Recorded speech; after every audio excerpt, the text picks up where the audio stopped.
Clocking big tigers, going and tell a friend and tell a friend.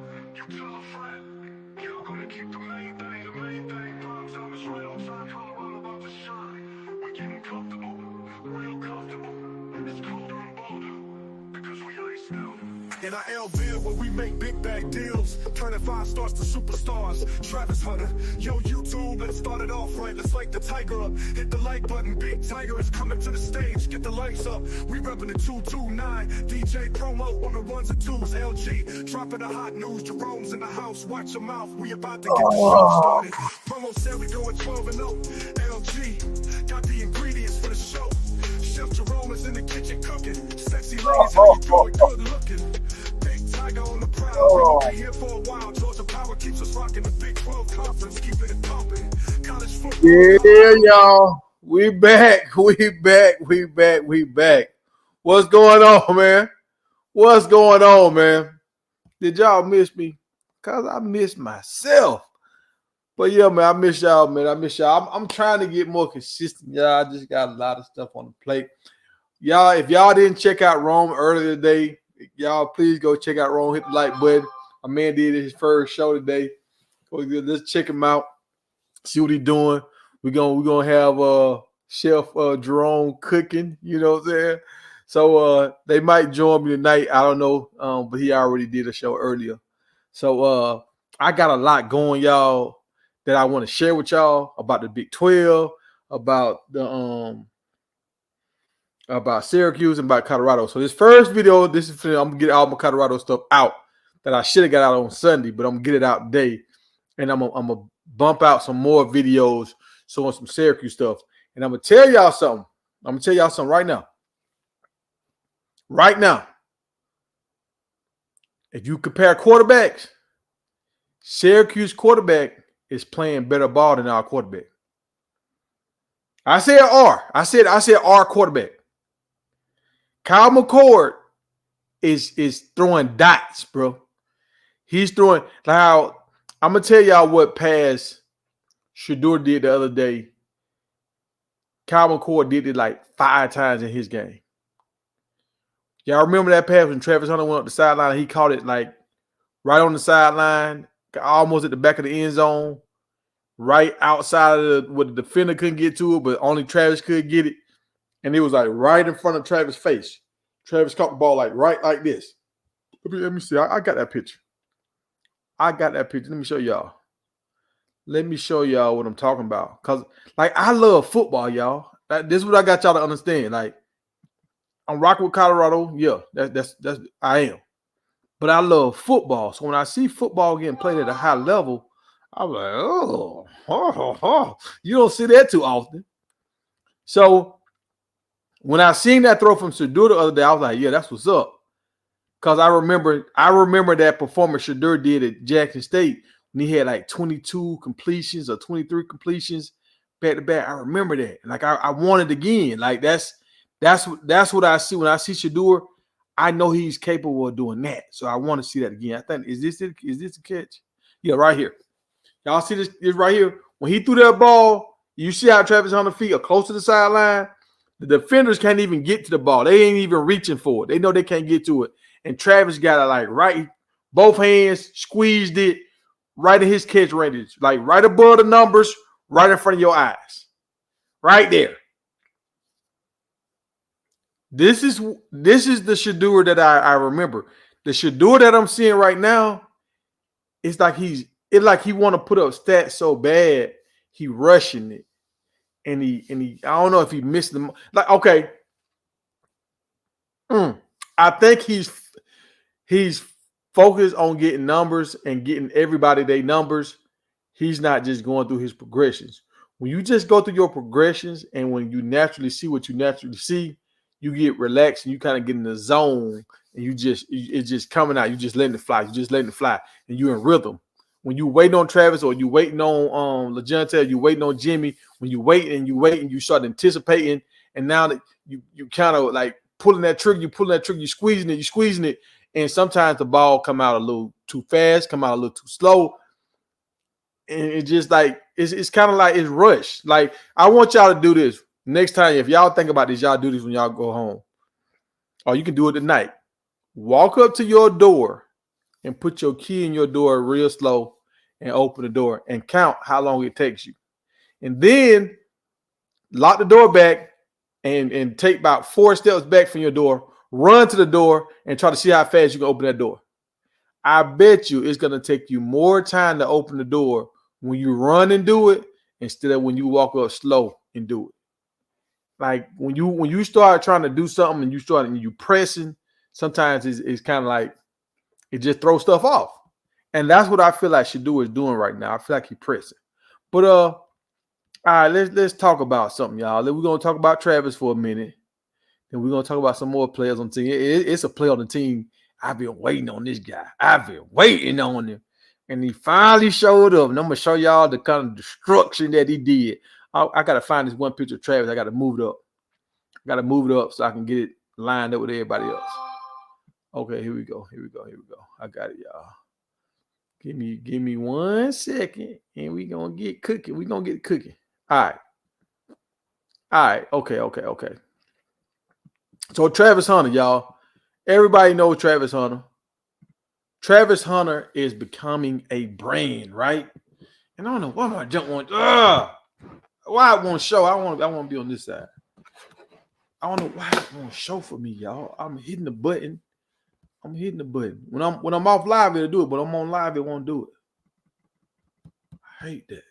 I hate it. None of them won't switch. None of them. But okay. Travis Hunter is a brand.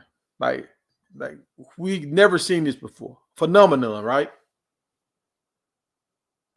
I mean, that interception he called, like that was poetry in motion.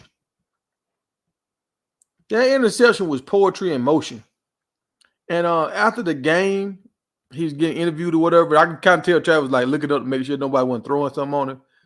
But I like Travis. He's in his comfort zone. He's been in front of the camera so much. He's getting used to it. He's kind of like a professional right now, kind of like a Dak Prescott or somebody like that. Like he's used to being in front of the camera now. And I like that. I mean, he's one in a million. So he's being prepared and groomed to be what we all believe he can be, right? This interception right here was poetry in motion.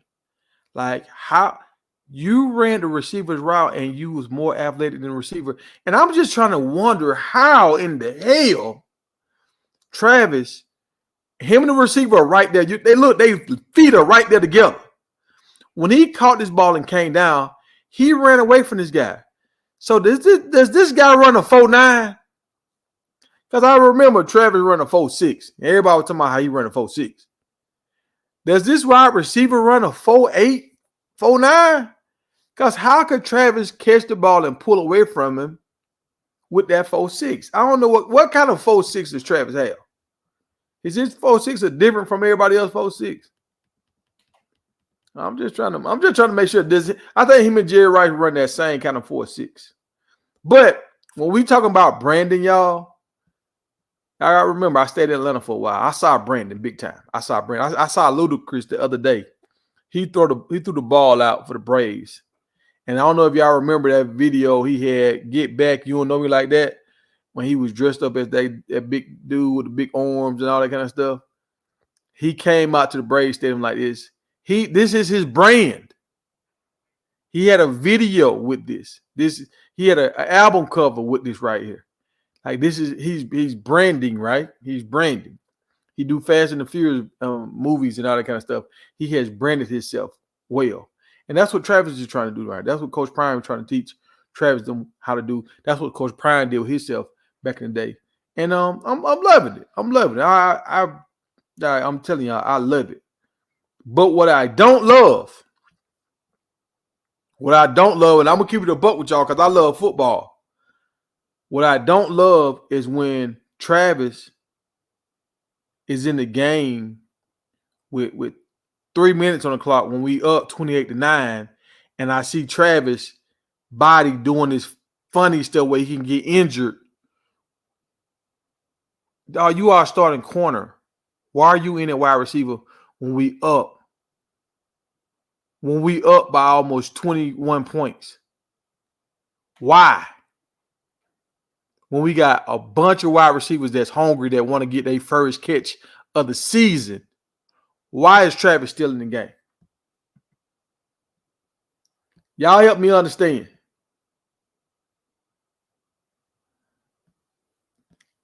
Scotty, I think Travis will win the Heisman if we play Travis normally. What I mean by that is you play him a lot on defense, you play him on crucial downs on offense. But I don't think Travis. This is what I say, y'all. I don't think Travis is going to win the Heisman if he continues to play this many snaps. If he continues to play 100+ snaps a game, I don't think he's going to win the Heisman. Because I saw this picture. I don't know if y'all saw this picture, but I saw this image. Now, I pay attention to stuff. I don't know. Some people don't pay attention. I pay attention to a lot of stuff. I don't catch everything, but some stuff I pay attention to. And I saw this picture right here. I saw this picture. My man was hurting right here. He was hurting right here. And you look at the clock. It is in the fourth quarter, 10 minutes on the clock. He's back in the game when the game is done. The game is decided. He's back in the game after he was already hurt. So I ain't gonna lie, y'all. I don't really like that. I don't really like that. I could see if we needed Travis, if it was like a 10-point game, a 7-point game, even a 14-point game, I could maybe see that. But when we got these boys almost down by 21, and it's 2 minutes to go, I don't like that, man. I want you to dance, Travis. I want you to dance. You dance in the first quarter, second quarter, third quarter. When we got them boys blowed out, man, you go sit on the sideline, be the ambassador, and cheer for the young boys. Now, and again, I want to ask y'all, what kind of 4.6 does Travis run when he ran this guy down? What kind of 4.6 does Travis run where he's able to run this man down? Like what he run, a 5 flat? And my other defender right here, he was trying, but he didn't blow past Travis. He didn't blow past Travis and get to him first. Travis got a strong 4.6. I just want to let y'all understand that now. He got a strong 4.6. Travis went and got him now. He went and got him. Scribe for scribe, boy, come here. Come here. And this is not the first time he's done this. It's like the third time he's done it. I seen him do it at Jackson. I seen him do it last year. And here we go again. He's doing it again now. Like this right here, y'all, this is branding. When I see this kind of stuff, I'm like, dang, they branding Travis right here on TV. Like they building his brand. He's doing this thing, but they building the brand. They helping build a brand. They helping Travis become a living legend. And I like that. And I feel like that's the goal for a lot of these players to come to Colorado, especially the super uber talented people that come to Colorado. You have a chance to build your brand. You got a chance to become global at Colorado. So that's the one thing I want everybody to understand. For me, it's not about Colorado winning championships per se. It's about Colorado entertaining us, getting close, feeling like we can win a championship, but bringing in top talent, grooming his top talent to be NFL players, and creating like a network of guys, a family of NFL players that's going to help these kids make the right decisions and moving forward in your life. Because the NFL, it's brutal, y'all. It's a lot of NFL dudes who thinking about committing suicide and stuff because they didn't manage their money right and they didn't really understand how quick that jump was going to stop. When you got teammates that was on your team that you looked up to and they can tell you this stuff, it hit home a little different, right? Okay. All right, I showed y'all that. Okay, so we're gonna move along. We're gonna let Travis lie. Now this guy right here, yes, sir. I've been waiting on this guy. I've been waiting. I was slick mad. That first game because I ain't seeing that much, and I was kind of mad now. He agreed. Yes, sir. This is a grown Grown man. You hear me? I seen this guy hurt. He hurt an offensive lineman. He sent an offensive lineman to the tent. He hit one player. I don't know if it was the running back or a wide receiver or something. I could tell when he hit him. I could tell how the dude body language. He quit right then. He quit mid like play when he was getting up off the ground. In his mind, he was like, "I'm done. I don't need to be out here no more." Like this dude has a different kind of. He reminds me of them old school linebackers, them 90 linebackers, them early 2000 linebackers, big, long, lanky, like big boned dudes. When they hit you, you feel it. You feel the pain.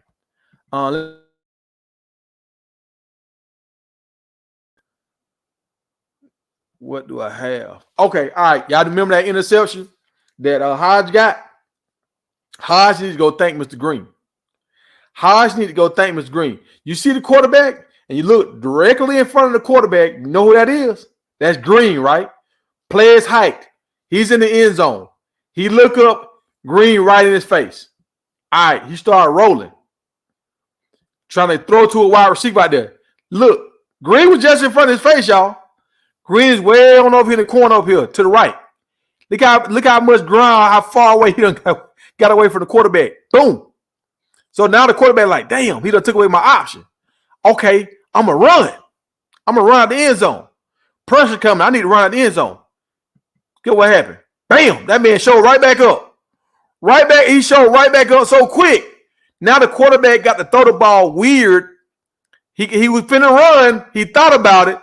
He done see how his lineman came to the tent. He see how his homeboy quit. He was like, look, I'm not finna let this dude hit me. So he just threw the ball across his body. He don't even know where he's throwing it to. He just know I'm not finna go towards number 41. I know I ain't going this way. And when he threw it across his body, guess what happened? Boop, pick. Bentley and Green. I'm going to throw Trevor Woods in there. Trevor Woods, you did good last week. And I want to say my boy Western, I want to see Chainsaw get in there too. Even Brown, I want all the linebackers to win. I want them to ball out.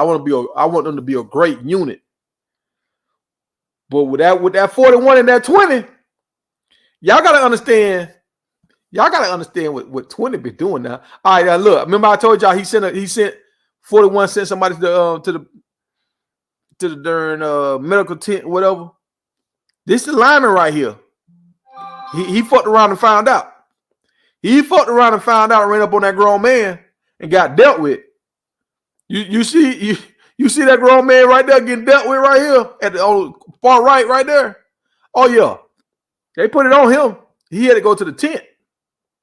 Now I'm gonna tell you what I like about this. If y'all look to the left, like you see the quarterback and the running back, and you look to the left of that, you see that lineman getting bent back. I don't know who that is, but somebody got him pressed out. Now you probably could get hands to the face, but that's how you bring the pain to people. And everybody, when I'm looking at this picture, all the Colorado guys have great leverage. They lower than the Rams. Everybody lower than the Rams. Their pad level is lower. This is how you win on defense. Everybody feeling. Look at all the gaps. You see a white jersey in every gap. Every gap is filled up. Gap control. You have leverage. You stay behind your pads. This is how you win football games. Our defense look good right here. Our defense, like I was telling everybody last week, our defense looked good against Nebraska, especially in the second half. We look good. Like if it weren't for that pick six, I think it'd have been different, man. It'd have been a lot different. So and y'all got to understand this. Our defense is still kind of coming together. Like we got some dogs out here that's gonna really, really make a big difference in the game, and they spot playing here and there. So everybody ain't comfortable with their role yet. Bentley, now you've been doing your thing. I wish you'd got that pick last week. If you got that pick last week, that'd have been 2 turnovers already. But y'all see Bentley taking this ball. He took this ball away from this man. Look right here. I don't know what is this? What they doing with these celebrations, y'all? What are they acting like they gambling? What are they doing, y'all? But I think this is where the play at. I can't find the play. I can't. Oh, here we go. All right. So Bentley hit the guy in the backfield. He hit him and just took the ball from him. Yeah, give me that. Give me that. Just took it. So when you got Bentley that can blitz the passer, that can cause turnovers, and he'll thump. Now I ain't seen him thump as much as I want him to, but I know he'll sure tackle. He'll come up, he'll hit. And then you got Hill Green out here sending the offensive lineman to the locker room, got quarterback scared, throwing the ball across their body. Just thought he was finna roll out, got scared, then just threw the ball across his body because he see Hill Green coming. Oh yeah, it's about to get scary, y'all. I'm telling y'all, it's about to get scary. I don't want to give them too much because I know we was better than them, like flat out better than them. But we look good. I say that. All right, now this part right here. How did y'all feel about this? Did this make y'all feel good? Like this just rivalry? They just talking and they just. And for the people that don't know, this is Shedeur and the quarterback for the Rams. They had some words after the game, and Shedeur was like, "Yeah, you was talking all that on Instagram. Yeah. What you got to say now?" And dude didn't really back down. He kind of pulled up on Shedeur a little bit, like he kind of leaned in, like what? And I noticed when he did it. You see how Shedeur head? All right, right now Shedeur is talking to him, like looking at him right here, dead in his face. And then when the dude walked up on Shedeur and kind of leaned in with it, Shedeur kind of turned like this because he don't want to be the one like he started it, like he provoked the dude. So I see what Shedeur doing. Shedeur like, look, I ain't finna fight you out here. I got too much to lose. And Buddy, he looked at him for a second, then he limped off. He limped on off into the wilderness. But how did y'all feel about that? Now, the one thing I didn't like, because I got like, well, we talked about Travis earlier, it's your brand. We branding. Shedeur, you're getting branded at the same time. And when Shedeur walked up on him, Shedeur said the N-word to the dude. So, like, if we don't want them to use it, we shouldn't use it. And you got to protect your brand. You shouldn't be using it. Like, that kind of stuff. You got to be mindful. You always...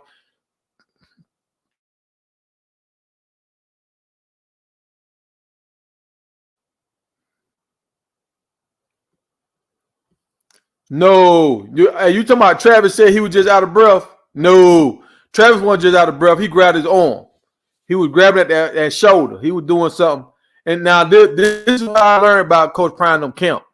When they injured, they ain't going to really let you know they injured until they got to let you know they injured. They ain't going to just give you no information. That dude, he was grabbing that shoulder. He was hurt.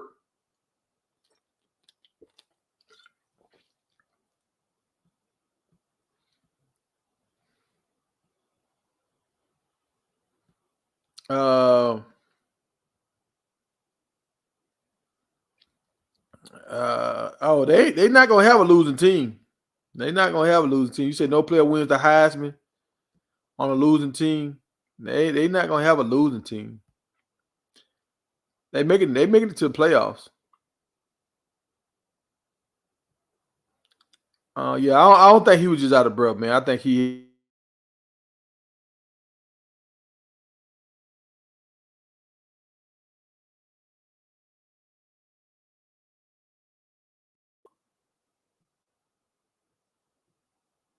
Let me get some more of these slides. Hold on.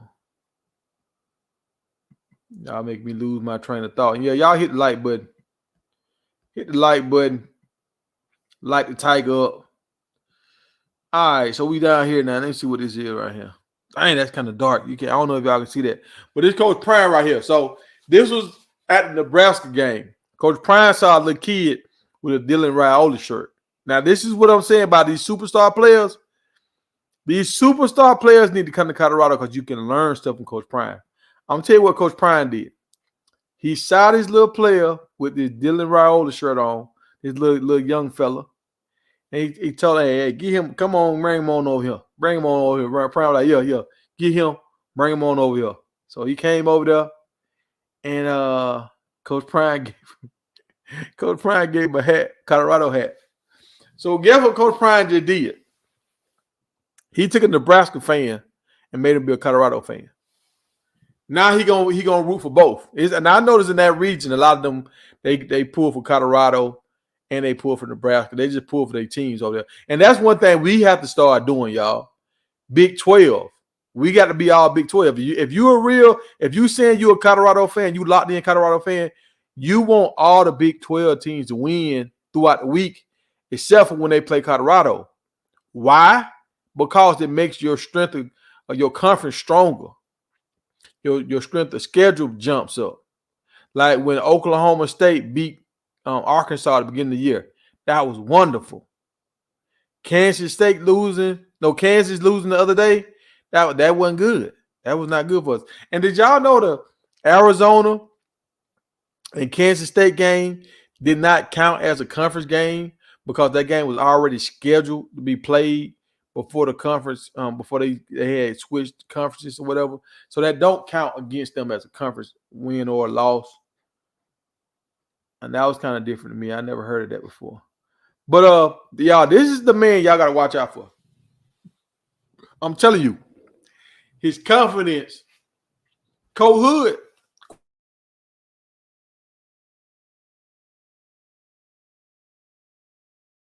Is on 100.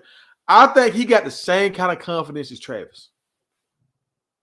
Listen to what I'm telling y'all. I think he got the same kind of confidence as Travis. I think Travis is going to be a wide receiver in the NFL. I think Travis has more of a wide receiver mindset. You know, he do have a top DB mindset, but I think wide receiver fits him better because he can activate at any time. At corner, you kind of got to wait on them to come at you, and you can get lulled to sleep. At wide receiver, you know when they call your play, lights on, let's get it, and they getting paid the most. So I think he's going to be a wide receiver. If that's the case, Travis, Coach Prime, if y'all know he's going to lean on being a wide receiver, let my man Colton Hood get some more reps. Let him get more reps. And if y'all want to have Travis in the last minute of the game, let Travis be in. But let my man Colton Hood get some more reps. Let me see. All right, so we found this, and thanks to my man LG, we found this the other day. Let me take that down on screen so y'all can see. So these are all the coaches that coached at Colorado with 15 games. They record in 15 games. So what's going on, Warren? Man, I see you in the comments, Warren. I see you, dog. I'm gonna get back to your comment. Let me take this down for a second. So Colorado head coach records through 15 games. That's what it was. So Deion Sanders is second on the list with 6'9". Now the other guy, Carl, I mean, that was during COVID. So COVID was kind of hard to judge people because some people weren't practicing, some players weren't in the game. Like you might have 5 dudes miss the game because they get tested positive for COVID, they can't play. So it's kind of hard to really judge that record during COVID because it was, nothing was certain. But dang, Mel Tucker didn't stick around in 15 games. I just read that. But so Deion, look, out of the last 1, 2, 3, 4 coaches, he's had a better record except for the guy that was in COVID. So Colorado, they loving their position right now. People talking about he was gonna get fired last week. Like, what? What? And do y'all understand how much money? Man, you better stop lying to me. I know you lying.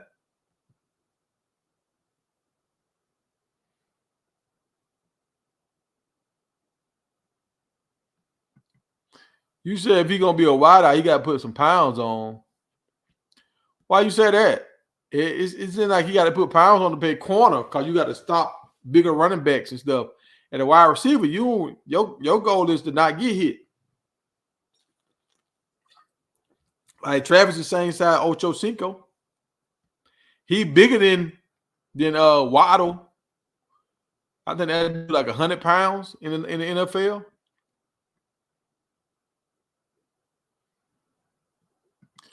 Now, what you talking? You said it's on YouTube. TMZ got it. What we talking about? I don't know what I said that you referring to. What y'all talking about?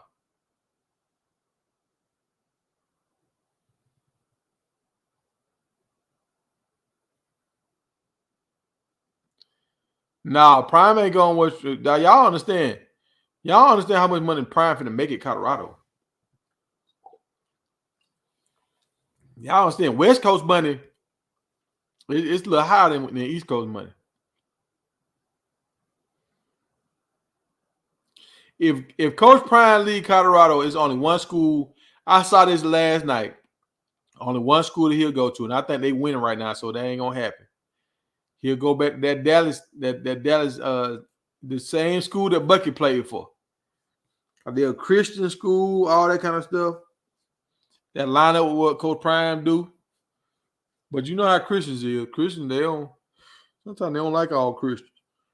You gotta be the right kind of Christian. So that's the only school I think he's gonna leave and go to. When I sat down and thought about everything, that's the only school I think he'll leave and go to.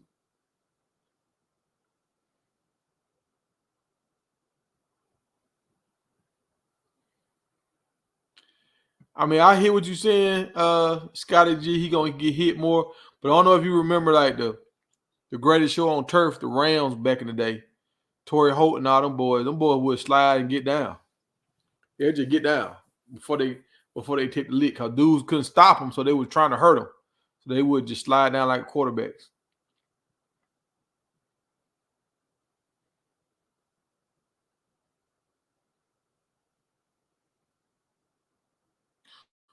What? You said Derek White? Hold on, Derek White. Who is Derek White? Derek White got slapped in the CSU stands. Dang, boy. I hope it wasn't cold. I hope you don't want to get slapped if it's cold outside, but that's sting right there now.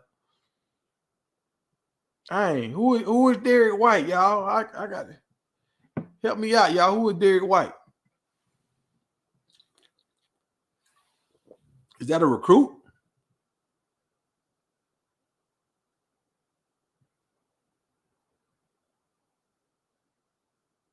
He did it on Royal Star.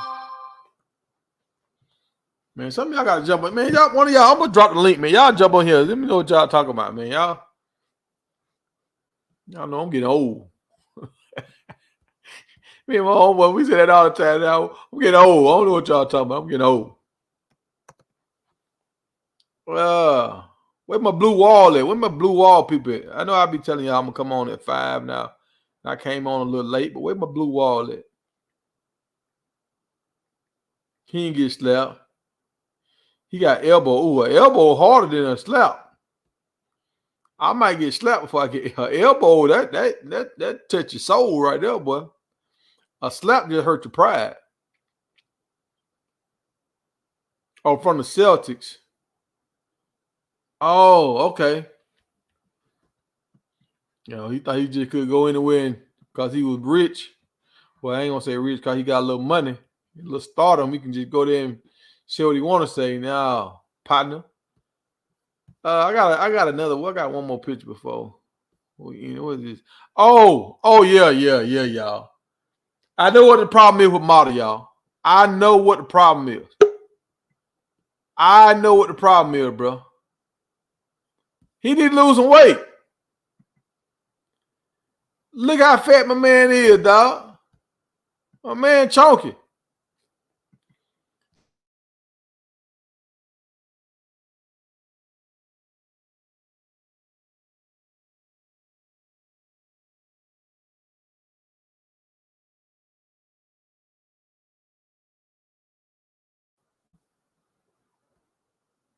Dang, you still can't see it. But yeah, he got a little chunky, y'all. I mean, he got a little pudge down there. I mean, you can kind of see it. Like, you don't supposed to have no pudgy stomach when you the kicker, bro. You can kind of see that shirt down there starting to get a little tight. And Mata done got there and started eating all that crab legs and all that kind of stuff, man. Mata, he eating good. He can't kick no more. He done got too swole up. Hey, hold on. Come back to the stage, man. Why you left? Why you left? Come back to the stage. Mata eating good, y'all.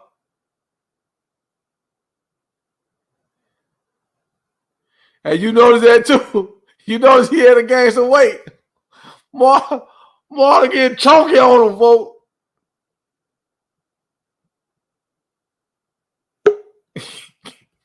His ain't getting heavier and heavier every game. Yo, my man Warren G. Hey, what's going on, Warren G? Ain't nothing but a G thing, baby. Yo, you here? You here? It must be Warren G. my face. He There trying you go. to disappear on me, fellas. I hear you, dog. I hear you, dog. Yo, what's good?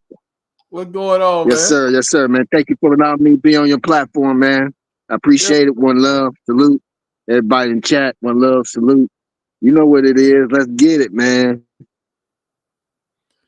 Hey, Talking hood. I finally got to see Colton Hood on the field.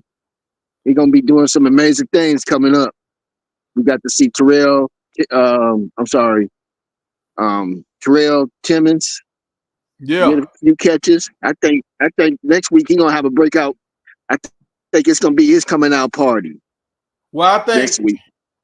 now that could be true, but I think it got to be Will Shepherd. I think Will Shepherd is due because Will Shepherd been open and Shador missed him a few times, and LeJohntay could have had 3 touchdowns last week. Travis already had a 3 touchdown day.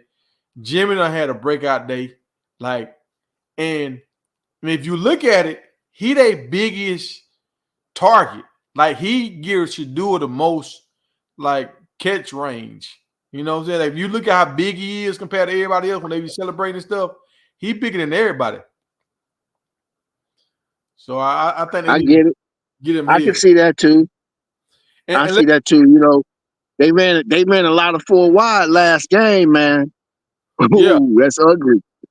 And let me say this right here. He's used to SEC kind of ball. He used to, everybody playing by kind of like by the rules, run pass. This wide open West Coast kind of ball, he getting adjusted to this. Well, but I think once we get into conference play, when the games get tight for real, and I think Shador gonna go to him a lot. And I don't know what's going on. Am I tripping? But is Shador a little off with his passes the last 2 games? No, well, so I'm gonna say this. With the loss to Nebraska, this is what my opinion. With the loss to Nebraska, they wanted to get out and get a fast start. So I could see where he was a little bit anxious, but he's still young. He's still a young man, and he make more good decisions than he do bad decisions. So I give him the benefit of doubt on that. Yeah, but I wouldn't. I'm just saying. I think he had. He had on this JSU helmet, right? He went back to the JSU helmet that he liked when he playing JSU. Well, this is what I'm saying, because he was. I can't remember. I think he was I don't know. For the first half, he was I think he had 16 completions for 91 yards. So he was doing what we was wanting him to do, take the short stuff. Coach Prime been telling him that, take the short stuff. And when you take the short stuff, what you do is you wear down the defensive line. Because them big 300-pounders, 280 dudes, whatever, when they rushing hard to try to get you and you throwing the ball real fast, after 4 or 5 times of that, they start rushing this hard because they feel like, I can't get there no way. I'm going to use all this energy up when I save this energy for a run play because I can't get to him because he's throwing the ball too quick. And once they stop rushing, that's when you start taking your deep shots because you got more time in the pocket. You see what I'm saying? Yeah. It could be a little bit of being shell shocked, from being sacked so much, So he's trying to do things maybe overcompensating for the fact that he don't somebody he don't want to get sacked. But I think he got comfortable as the game started to go. He started to feel, okay, I'm good. Let me get back to playing the basics. And he said it pretty much in the interview that, I just got to get back to just doing the basic stuff, Yeah, and see, so because I don't want people to say I'm being hard on Shador. I just know, right now with me, I'm doing a lot right now, dog. I'm doing a lot. So I can't give y'all the same quality of YouTube videos that I was giving y'all because I'm working these 12 hours now, you know. So I can't give y'all the same level. And I've been having a lot of sick goats. So I can't, you know, I'm working in 3 different worlds. And that's kind of how what Shador doing. You know, he doing like a lot of like the NIL stuff that he do, right? Now he got his own podcast. You going to school, got classes, and you still running the team like with plays and all this kind of stuff, and you still trying to gel all these guys together. Like he wearing a lot of hats right now. And I like what he doing with the podcast, but I'm like, we might need to push that back a little bit. We might need to push that back. Like do like one a month. I think he's doing one like every week. Can we push that back to like one a month or something? I know you gotta have a rhythm going and keep your rhythm going so people be waiting on you, but he should do like 5 episodes and then say, we're gonna do some more this date. Because I think that's I know it's only like an hour, but no, when I did like before I got on this live with y'all, I started working on this stuff around 4:30. I didn't get on damn near 6 something. You know, trying to get my pictures and stuff. I'm trying to get my questions and everything. So it takes time to do these podcasts. And with Shador them, they always crispy when they get on there. I be on here looking like an old man sometimes. Them boys be cut up nice. They had the crispy shirts on and everything. Right. So they got a team surrounding it. He got a team though. Now that's true, but he ain't right. So he ain't setting up the podcast like you doing and doing the questions. He probably got a team, a small, just some friends of his. He team up and they come up with questions and whatever and this, that, and the other. So I'm pretty sure he got a little circle that will set up the stage for the podcast. He don't have to worry about none of that. He just go on. You know what I mean? And do his thing. Yeah. I mean, I also, but I know he was talking about. He don't have to go to school, so he can do school online. Yeah, and that part, and you know, they don't practice. He doesn't practice the full week. Yeah, I hear they kind of doing like those starters get at least 2 days off. Yeah, I mean they get feet the rest of their body, but they still got meetings to go to. They still got workout. Yeah. Like you still weight training and all that kind of stuff. Because if you don't weight train throughout the season, but towards the end of the season, your body, boy, you look like an old man. Your body just wither away. I got you. I mean, it is a topic, that's for sure. Far as him not shaking dude's hand, it is what it is. He's human. He's young. You know, I know when I was that age, you know, I wasn't thinking about some things got to me. You know, some things get to you sometimes, especially in the heat of competition. You know, so hey. Now I'm with you on that. Like I ain't tripping on that at all. The only thing I didn't like about that interaction, he was just like he called him the N-word. Now if that calls you the N-word, it'd be all hell. You know what I'm saying? So if you don't want nobody to do it, you just like I got partners that got interracial relationships. So we just try not to use the word at all. You know what I'm saying? We just don't when we at the house or whatever, we don't even use it. Like I try to take it out my vocabulary just on my day-to-day anyway, you know. So and like he got to protect his brand. And that's my thing I'm trying to get all of them to understand. Like you got to protect your brand. Like doing your podcast and all that, you building your brand. Yeah. But one slip up, like y'all heard what happened with old girl Caitlin Clark, how she lost like 1 million followers? No, I didn't hear that. What happened? So she know Taylor Swift now. Taylor Swift posted something about Kamala Harris. And Taylor Swift liked it. I mean, not Taylor Swift, Caitlin Clark. She liked what Taylor Swift. What's the name? Caitlin Clark. Yeah, she posted. So just by her liking it, you know, she got a lot of Trump followers or whatever. She lost like 1 million followers in one day.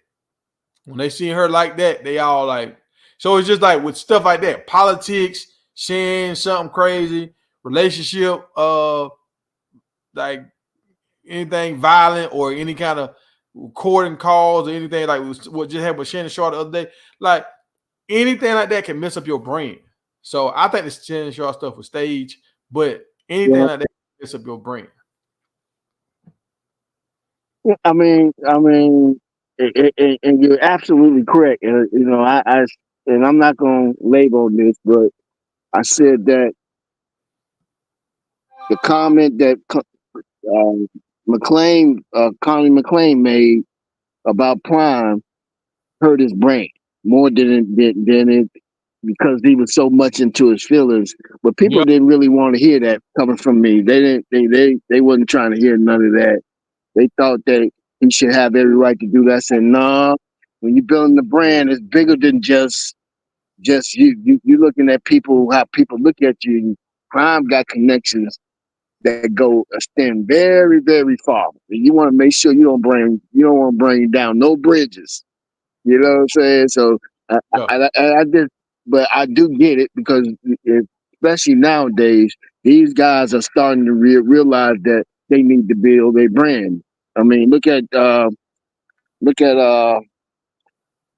Jimmy Horn. He's building his brand, and Yeah. he's learning how. And Prime is giving him nuggets how to build his brand. So he's moving forward with it. You know, Travis is already in that stratosphere. We know that Shador got to deal with Nike. You know, so these guys are starting to build a brand that's there, and, Exactly. and, and learning from the NFL players how to do it. You're right. You're right. You're right. And that's why I think Colorado is going to be a magnet. I think Colorado is going to take the place of Bama when it comes to players going there and becoming like pros. I think they're going to put out. They might not win as much as Bama won, but I think they're going to put as many guys in the league. But I think they're going to go into the league with a little bit of understanding of how to be a pro. Because Coach Prime and his staff, they really want these dudes to succeed, and it's bigger than just what we do in the day. They thinking legacy. So that's what I'm excited about. That I Yeah. mean, the main reason why I So follow. so right. Go ahead. So Alabama's like Nike to me. You ain't gonna beat them. You might get close, but you ain't gonna beat what they built. They built that brand. Alabama brand is just solid. It's solid. Yeah, They could Alabama can lose for the next 5 years and it's still gonna be solid brand for people for them to get recruits because they invested so much that even if they don't go to the chip, yeah, they solid base. still gonna get they still gonna get their quality players. And I think that Colorado definitely has some ways to go to get to that quality. But I think that the potential you can see it.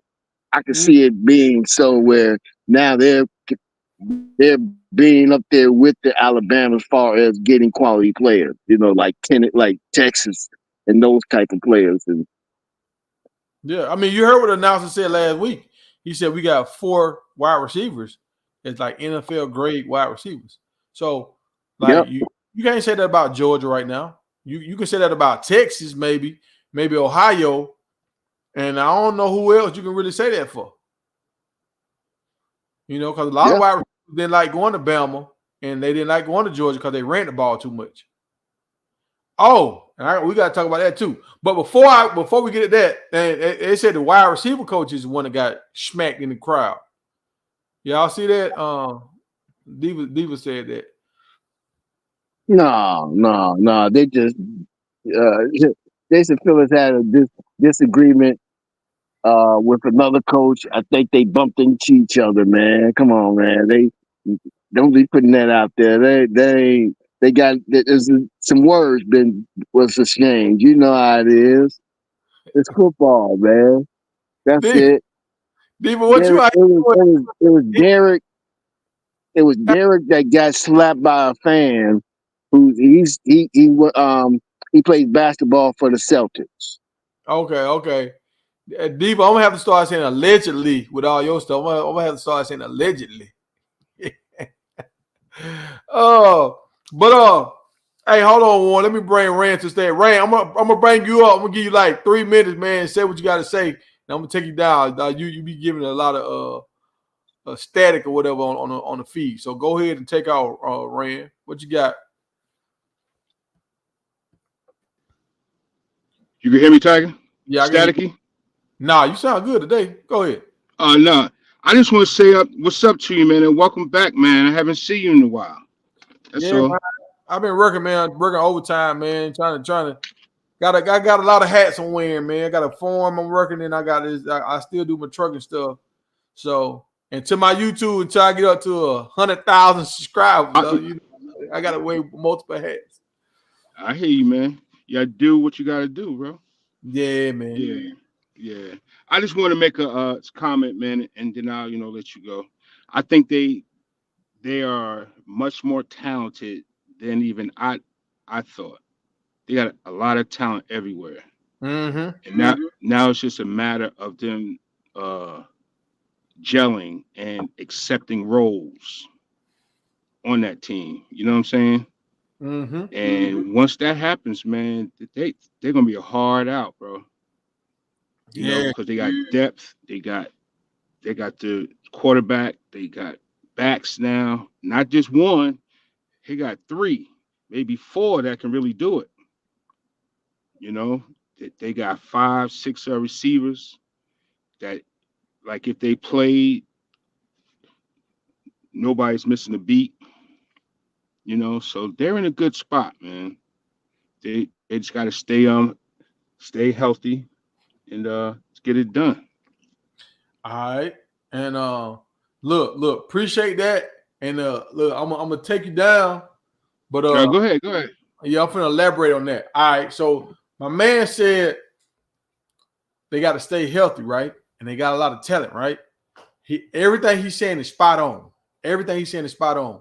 But I'm gonna tell y'all something about the staying healthy part.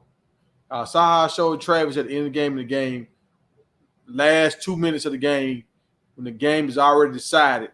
Shedeur, dang, I don't even know if I had that picture. Shedeur's in the game with 59 seconds on the clock. 59 seconds on the clock, and he almost took a lick, but it wasn't a crazy lick, but he took a lick to the face or to like the shoulder or something like that. Like, you can't do that, bro. I understand what y'all trying to do. Let Staub come in and throw these dudes the ball. Let these other quarterbacks come in and throw them the ball. Let somebody else come. Get everybody work. Why didn't we see the second O-line in the fourth quarter? Like, I understand it's a rivalry game, but the quickest way to lose your team is when y'all winning and you not putting everybody in. That's when I remember our coach used to say this right here. He's like, look, y'all ain't getting in until the game is decided. When the game is decided, y'all will get in because you're playing. You're over there talking, you ain't paying attention, you don't know what's going on. So you ain't getting in until the game is decided. Right?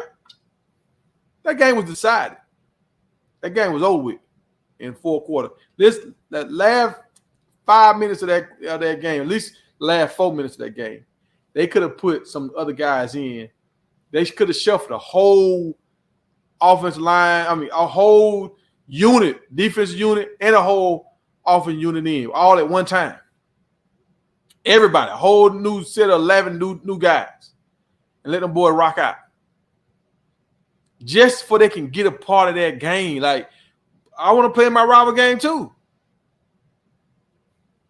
So, all right. I agree, Tiger. I agree.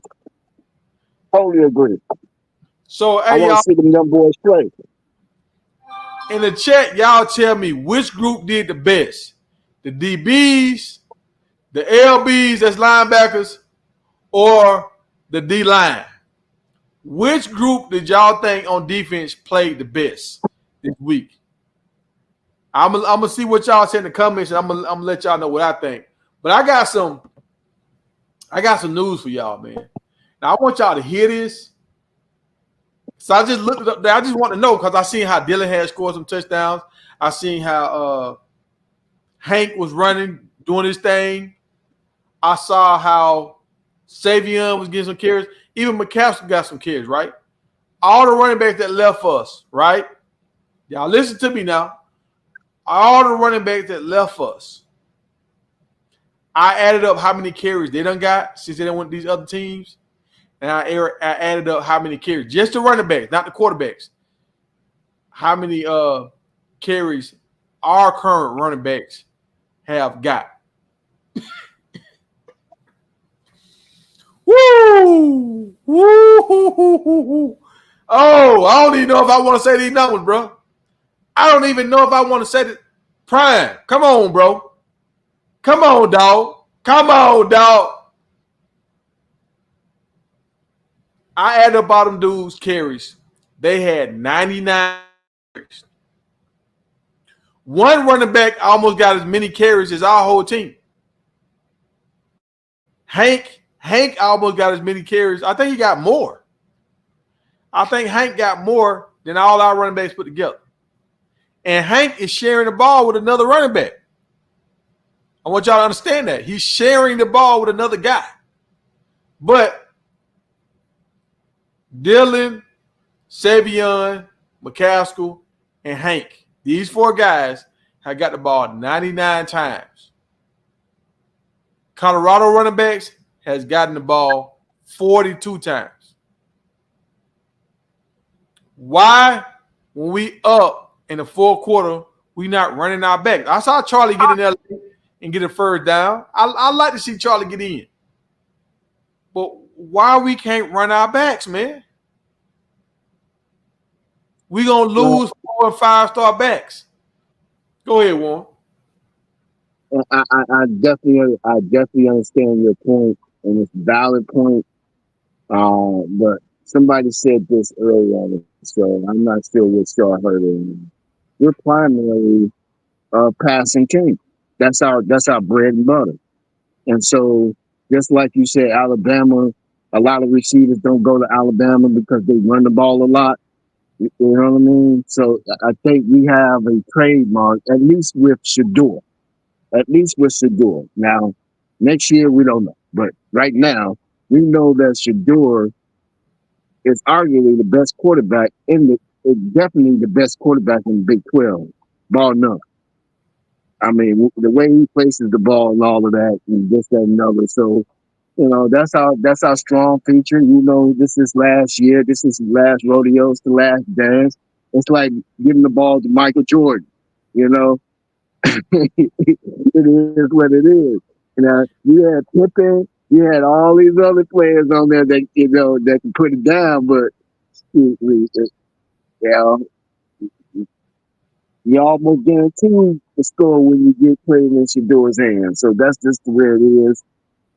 But I love the run game that they're starting to build, and I think they're going to build up on it more and more. They're starting to get comfortable. I think they're starting to get to know their players now in different situations.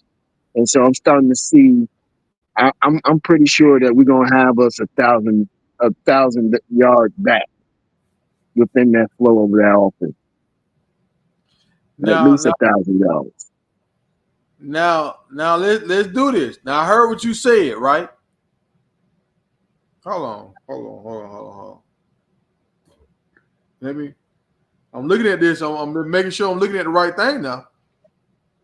So Texas Tech quarterback, he got 974 yards. He had a great game his first game out. He had a lot of touchdowns. He didn't have as many yards as Shedeur, but he had like 5 touchdowns. He got 974 yards. Shedeur has 999 yards. The Hoover, the dude for TCU, has 1,000 yards. And the guy that I said was going to be somebody, Dart. No, that's not that. My bad. That's wrong, dude. That's dude from Mississippi. Ole Miss. I thought Mississippi State guy was going to ball out. Miss. Shout out to Ole Miss and Syracuse, too. The Orange Miss is killing it, bro. Yeah. And see, we can't slip on that quarterback. I'm telling y'all, he has put more dimes on his wide receivers than Shedeur has. And I know what kind of quarterback Shedeur is. So that's why I'm telling y'all, something has changed. He done got out of his rhythm. he ain't focused like how he was at Jackson. And the reason why I say that, because it's not like, oh, the competition is so much harder. No, he missing throws. At Jackson, he was hitting them boys right in the numbers. Hit them in the face mask, and they were dropping the ball sometimes. Now that happened last week with Travis. Travis dropped the ball right in his hands too, right between the numbers. But and LeJounte dropped some in the Nebraska game right between the. I think the nerves got LeJounte. I think that was his biggest stage he played on that. So I think he was nervous. But I'm seeing, especially with Will Shepherd and with Travis, we see them boys have to make some acrobatic catches to catch his balls. So I want you to do it to lock back in like how he used to be locked in, man. So we can make this cake look good. Like, and I know Cam Ward, and y'all remember this now. Y'all remember what Shadoo and Cam Ward worked out this summer?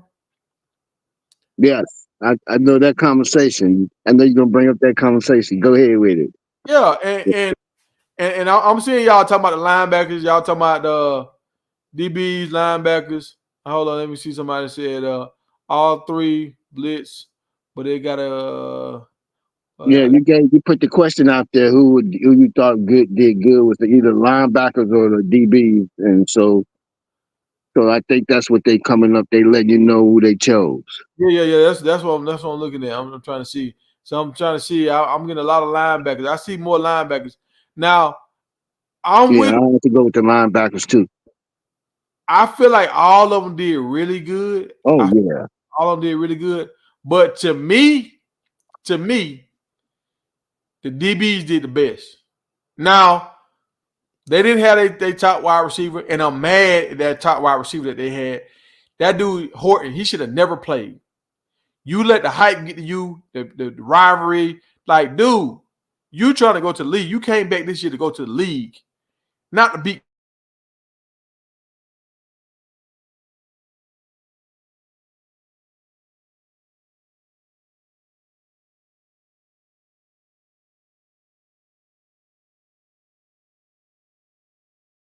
Now you hurt again. So it's like, so they didn't really go against the strongest receiving core. One of their receivers left and went to Syracuse. They man that supposed to be the man, he didn't play. But I don't remember our DBs giving up no real, like no deep passes. I think they locked everything down. We gave up some running yards, and it was a few plays I saw where they blocking that they got the best of us. But for the most part, we bowled our backs and we stood in there. It's one play that I saw where the defensive line got to learn how to, and it's hard when they hit you because it hit you fast. But our defense line got to learn how to, when they take on the double team, to fall down and make a pile. And once you feel like you can't beat them, boy, you got to fall down and make a pile. They getting pushed out, and that's how they got a lot of them. That time they scored that time, that's how they scored, because they was getting pushed up the middle, and the guy kept getting yards. So they got to know how to make a pile, man. You feel your body start giving ground, you got to just collapse and fall. And I know that sounds like a punk thing to do, but you got 200-300 pounders on you, plus you 280 some pounds. That's a lot of beef right there in that one little spot. You know what I'm saying? Yeah. If you collapse, that's a little mountain right there. You can make a mountain into.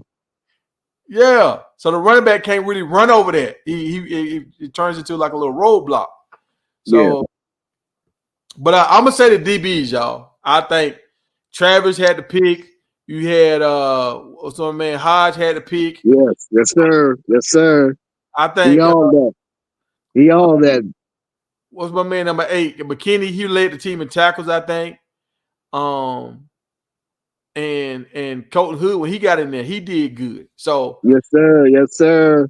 Yeah, I'm giving it to the DBs tonight, dog. They did their thing. Even Stoudemire did his thing. Like with Shallow being Stoudemire. Yeah. Stoudemire. Somebody better somebody better mention his name. They better put some respect on his name. Stoudemire, he playing fast, he playing assertive. I'm gonna tell you the reason why I like Stoudemire. I remember that time him and Dion were arguing back.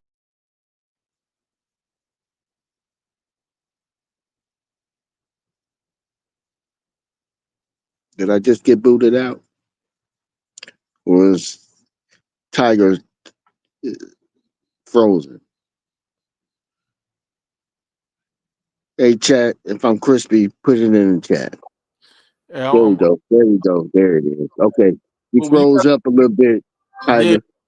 when you got a guy that's headstrong like Stoudemire that don't back down, that believe in what he saw, and he gonna react on what he think is the right thing, what he's seeing. Because I remember he was arguing with Coach Prime, like what he thought and what Coach Prime thought. A guy like that he's not gonna be afraid to pull the trigger. And that's one thing as a DB, sometimes you can half a second scared to pull that trigger. That's the difference between getting a pick or saving a tackle, whatever, or like coming downhill and making a tackle between a 2-yard gain to an 8-yard gain. That's a big difference.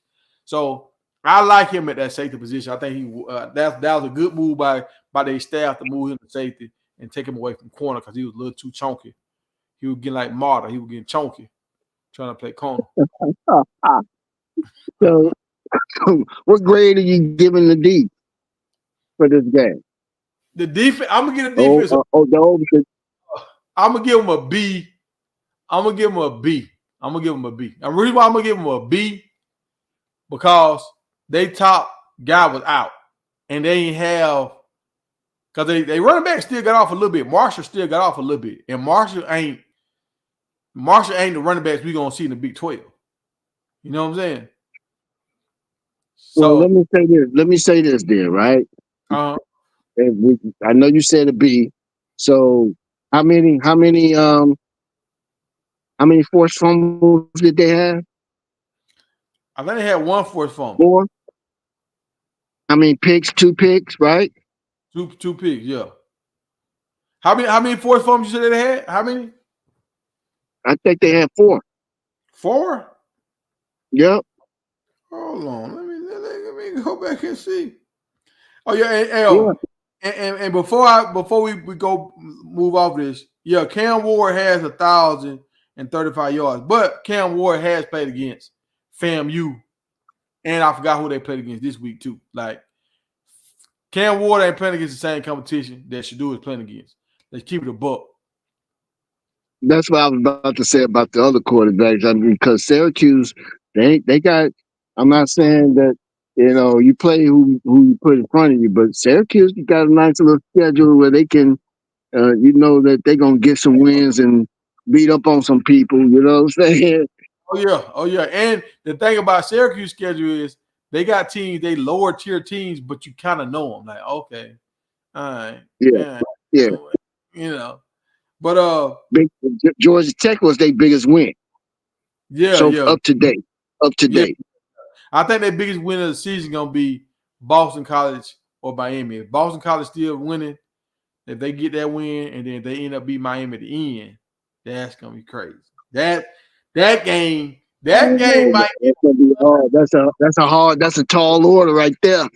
Yeah, that game gonna get a bunch of views, dog. That's gonna get a bunch of views. Is that gonna be at home or away? I don't know. I hope it's away. Okay.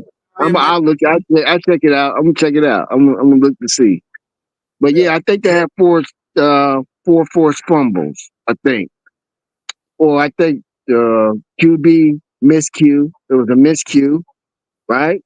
And then because Hill Green did recover fumble. Yeah, that's right. I forgot about it. He almost recovered 2 fumbles too.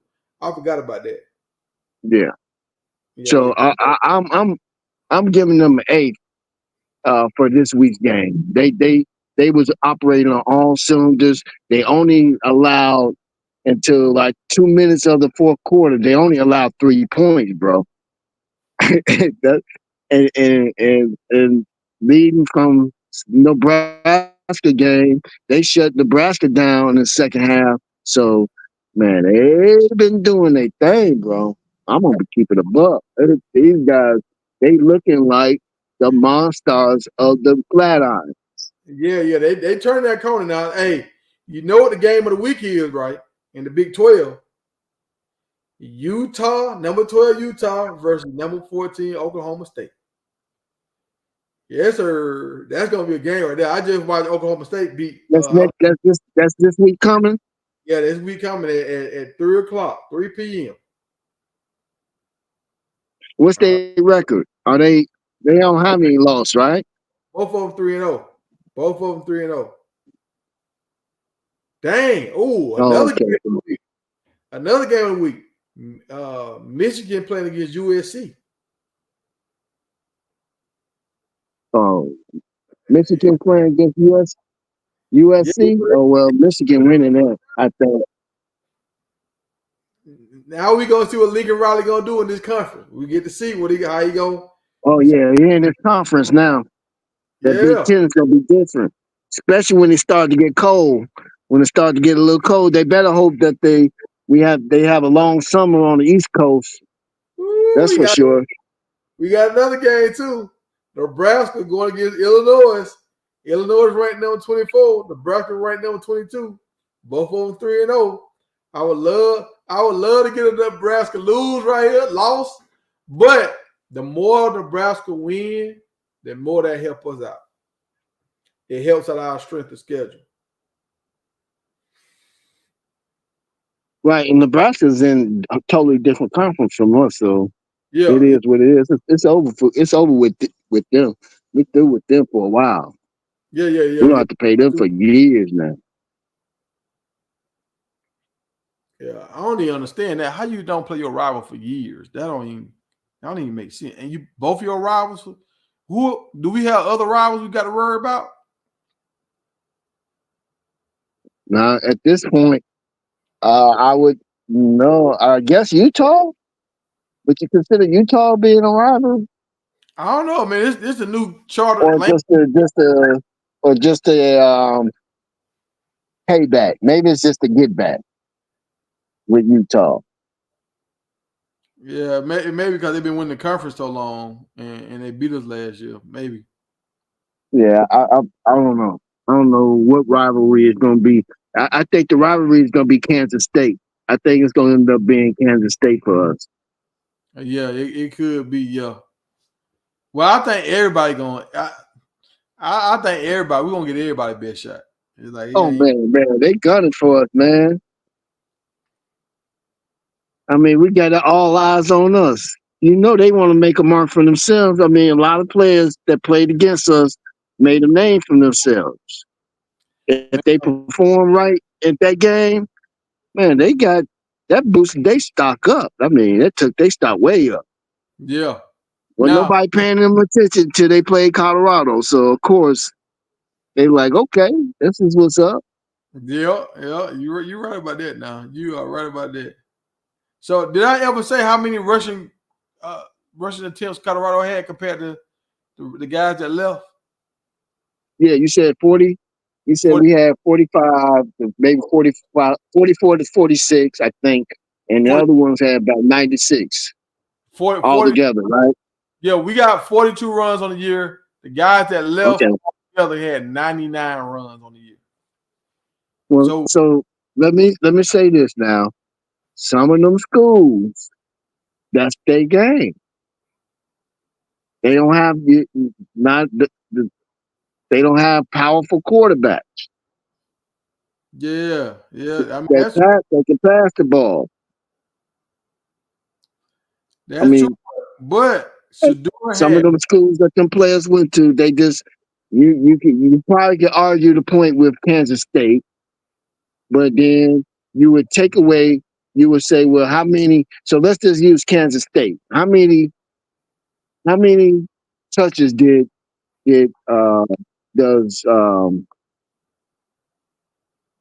Edward got? You know, Dylan Edwards. Yeah. And hold on before we go there, because I got it in front of me right now. Shedeur passed the ball 49 times. We ran the ball with just our running backs 17 times. Yep. Three different running backs 17 times. You can't tell me we can't get at least 7 more of them. You know what I'm saying? Yeah, I would like more. Yeah. I agree. I totally agree. Especially when we up the whole game. Why we can't get more runs? I totally agree. Totally agree. I would like to average around 24, 25. Yeah, like I don't feel like, and see, Travis got 100 yards, and it's like, okay, now it's 300-yard games, or I think that's 400-yard games right now. Like, LeJontay Wilson had 80 yards, 5 catches. Travis had 13 catches. Will Sherman had 7 catches, 61 yards. Yes, sir. Yes, sir. Yes, sir. Quiet 7. Quiet 7. Jimmy Horn That's had crazy, 4. right? Yeah, now Jimmy Horn had 4 for 22. I don't like that. Jimmy. Well, they got it. He had a call. He had a catch. They called it back because of penalty. Remember that one in the corner that he called? Yeah, that's true. I mean, on the side, towards the sideline when he's going. Yeah, they was about to score then. Yeah, they got that call back, and that was like a 30 to 40 yards. Now Tim catches for 12 yards. Now, okay, one thing I will say, Charlie had a reception for -1. I don't know how you had that happen. Michael Welch had 2 receptions, and Augustus had 1. So 4 of those plays went. But I want to see if Shedeur gonna have the same numbers of what he have. I want to see like 8 of these plays going to the running backs, at least 8. Okay. Yeah, because like I don't know if he used the tight end. He used his tight end this week too. Yeah, well, tight end had 1. He had 1 catch for 13 yards or 12 yards, something like that. I just saw that. Yeah, so yeah, he used his running backs. He used his running backs on little dip drops passes to them. So he everything. He giving them the ball. Yeah. So we got touching the ball. They touched the ball just fast. So they did touch the ball. Yeah, that's true. So we lost 1 fumble and we gained 2 fumbles. Yeah, that's right. I forgot what's the name, fumble the ball, but I mean it is what it is. You know, he was putting forth an effort, and he got it got away from him. Yeah. So how many receivers do you know a quarterback in the Big 12 are using 4 or 5 receivers getting yardage? None. Yeah. None. Yeah. I thought Kansas Jayhawks was gonna be that team, but they ain't really doing like that. Now, this is why I say what I said about the DBs. Travis Hunter had 5 tackles. Prince Hodge had 5 tackles. Stoudemire had 5 tackles. Sam McCray had 5 tackles. And then DJ, he led the team with 7 tackles. So that's your DB. Your DBs had the most tackles. You know, they had the most picks. So they did good. Yeah, that's because that front line. Yeah, now front line got busy. Yeah, that front line getting after that quarterback. The rushes making that quarterback think. I mean, that pressure. Let me see if I see some more games of the week.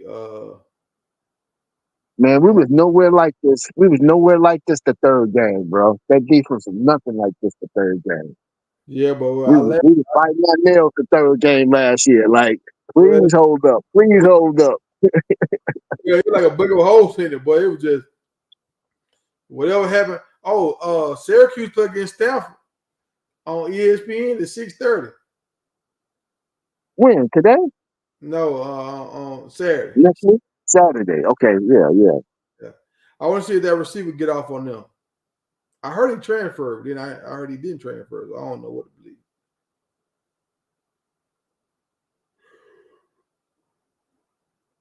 I'm trying to see if I see another game that makes some sense that we gonna want to watch.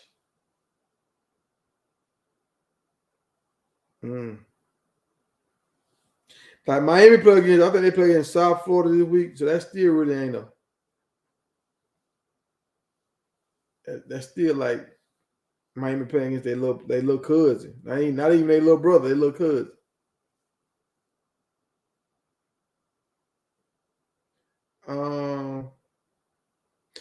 Tennessee playing against Oklahoma this week. That's a good game. Warren, you still there? Yeah, I'm still here. I'm here. All right. Tennessee play who now? Tennessee play against Oklahoma. That's a good game.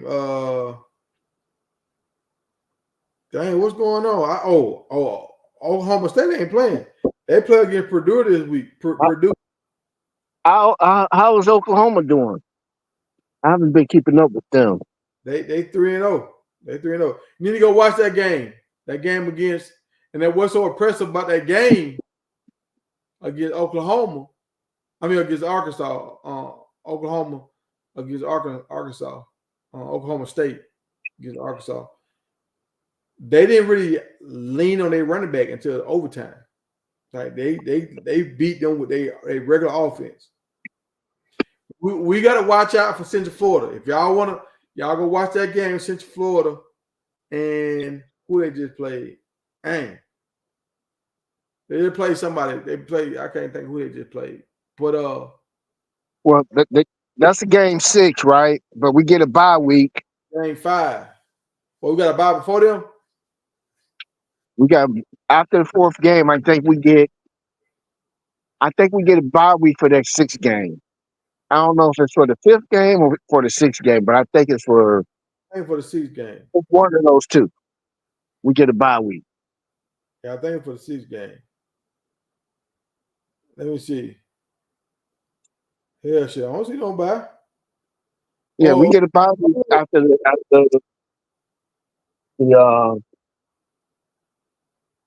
No, so we play 14. We play Baylor on the 21st. We play Central Florida on the 28th. So after Central Florida, yeah, we got to bye before Kansas State. Before we play against Dylan Edwards. And then after that, we got T-Mac. Woo-hoo. And then you got Cincinnati. Then you got Texas Tech. Then you got Utah. Woo. And you wash that down with Kansas at the end. I think if we make that quarterback for Kansas have to throw the ball. So who we play for the 5th game? Do we play USC or do we play Kansas State?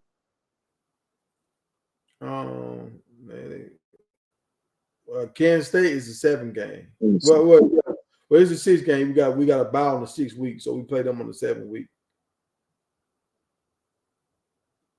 So we got a bye on the 6th week? Oh. We got a bye on the 6th week, yeah.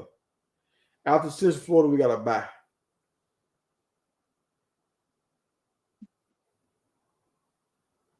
Now, we get 2 byes. Well, I see that one bye right there. That's the only bye I see. That's the only bye I see.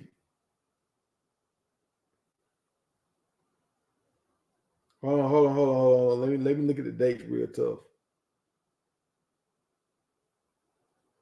So yeah, you're right. It's after the UCF game that we get that bye. Yeah, so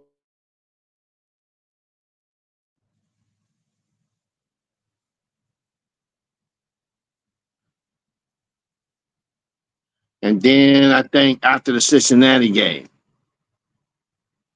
before we play Texas Tech. Yeah, so we spread out pretty good, and they got a bye before Avery Harbor. So we got a bye before Kansas State. That's a hard opponent. And we got a bye before Texas Tech. That's a hard opponent. Yeah. So they can set their byes up right.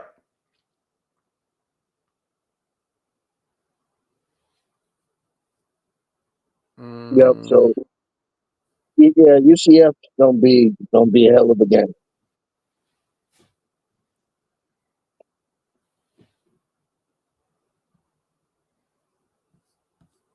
Think you're freezing up on me.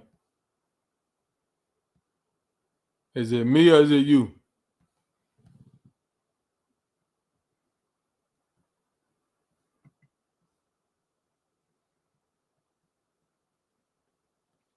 Yeah, you were right. It's about for Texas Tech, about for Texas Tech, and about for Kansas State. Them 2 good bye weeks. You always want to kind of have a week to prepare a little extra for you have a tough game.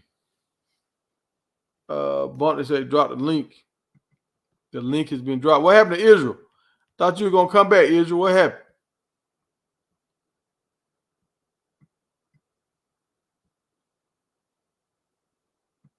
Oh, y'all like them linebackers. The linebackers look good, y'all, but the DBs led the team in tackles and they led the team in turnovers.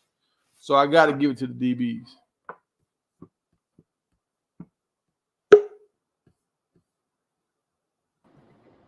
Yo, what's up, Bumpy? Yo. What you got, Bumpy? Nothing, man. Just proud of the defense, man. Oh, we got Coach Hayes in the building. What's up, Coach Hayes? What's up, fellas? How y'all doing, man? Just stopping through, man. I'm in here editing up this UCF thing, man. You know, I like to listen to stuff while I'm working, man. What's up with y'all? What's up, Warren? What's good with you, Coach? Chilling, my brother. Shout out to Scope Buffs. Hey, Coach Hayes, I'm gonna tell you something now. You've been spot on now. You've been spot on. A lot of your stuff you've been saying. I said, Coach Hayes, he's right there on it now. He told you. He ain't been spot on about Livingston. What he said about Livingston? What he said?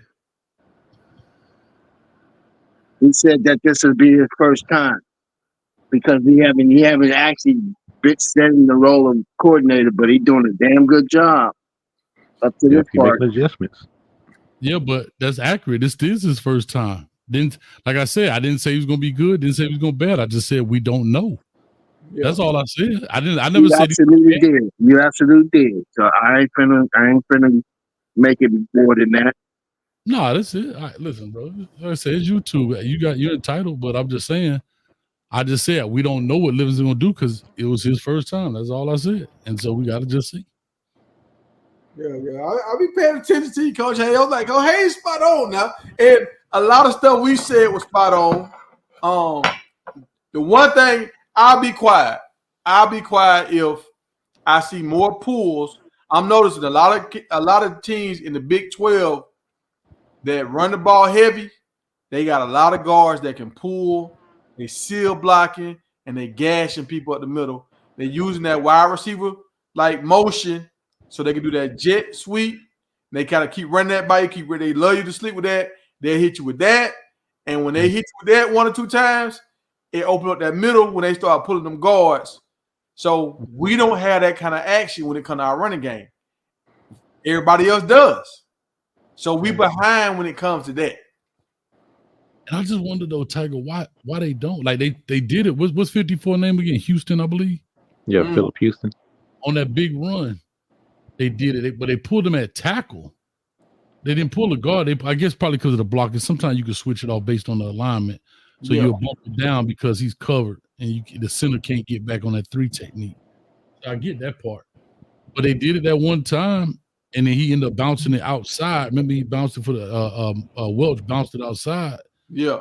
To the bottom of the screen, man. And like I said, but they never went back to it. The rest was all zone blocking. And they did a kick out block with 31. He's a tight end. What's his name? 31 Small. Small. Something like, yeah. He was a 5-star coming out of high Either school. that or it was what's her name? And, it's Smalls. The big old dude, man. Biggie Smalls, huh? Yeah. Yeah, but they kicked out for the first down on 4th and 1. They used him, motioned him, kick out, and Charlie hit it straight up the gut. Yeah, that was a nice little run by Charlie. That was a run. Yeah. Yeah, but they don't, like you say, why they don't pull. And what's funny to me is they pull on pass protection. Yeah. Coach Hayes, I don't know if you saw what I said earlier. The running backs that transferred out, them boys got 99 carries combined. Mm-hmm. The Colorado team running backs got 42 carries combined. Mm-hmm. So it's like them boys left because they wanted more touches. And half of them ain't getting it. Only one of them getting it for real, and that's Dylan. Yeah, he getting like 6, 7 a game. No.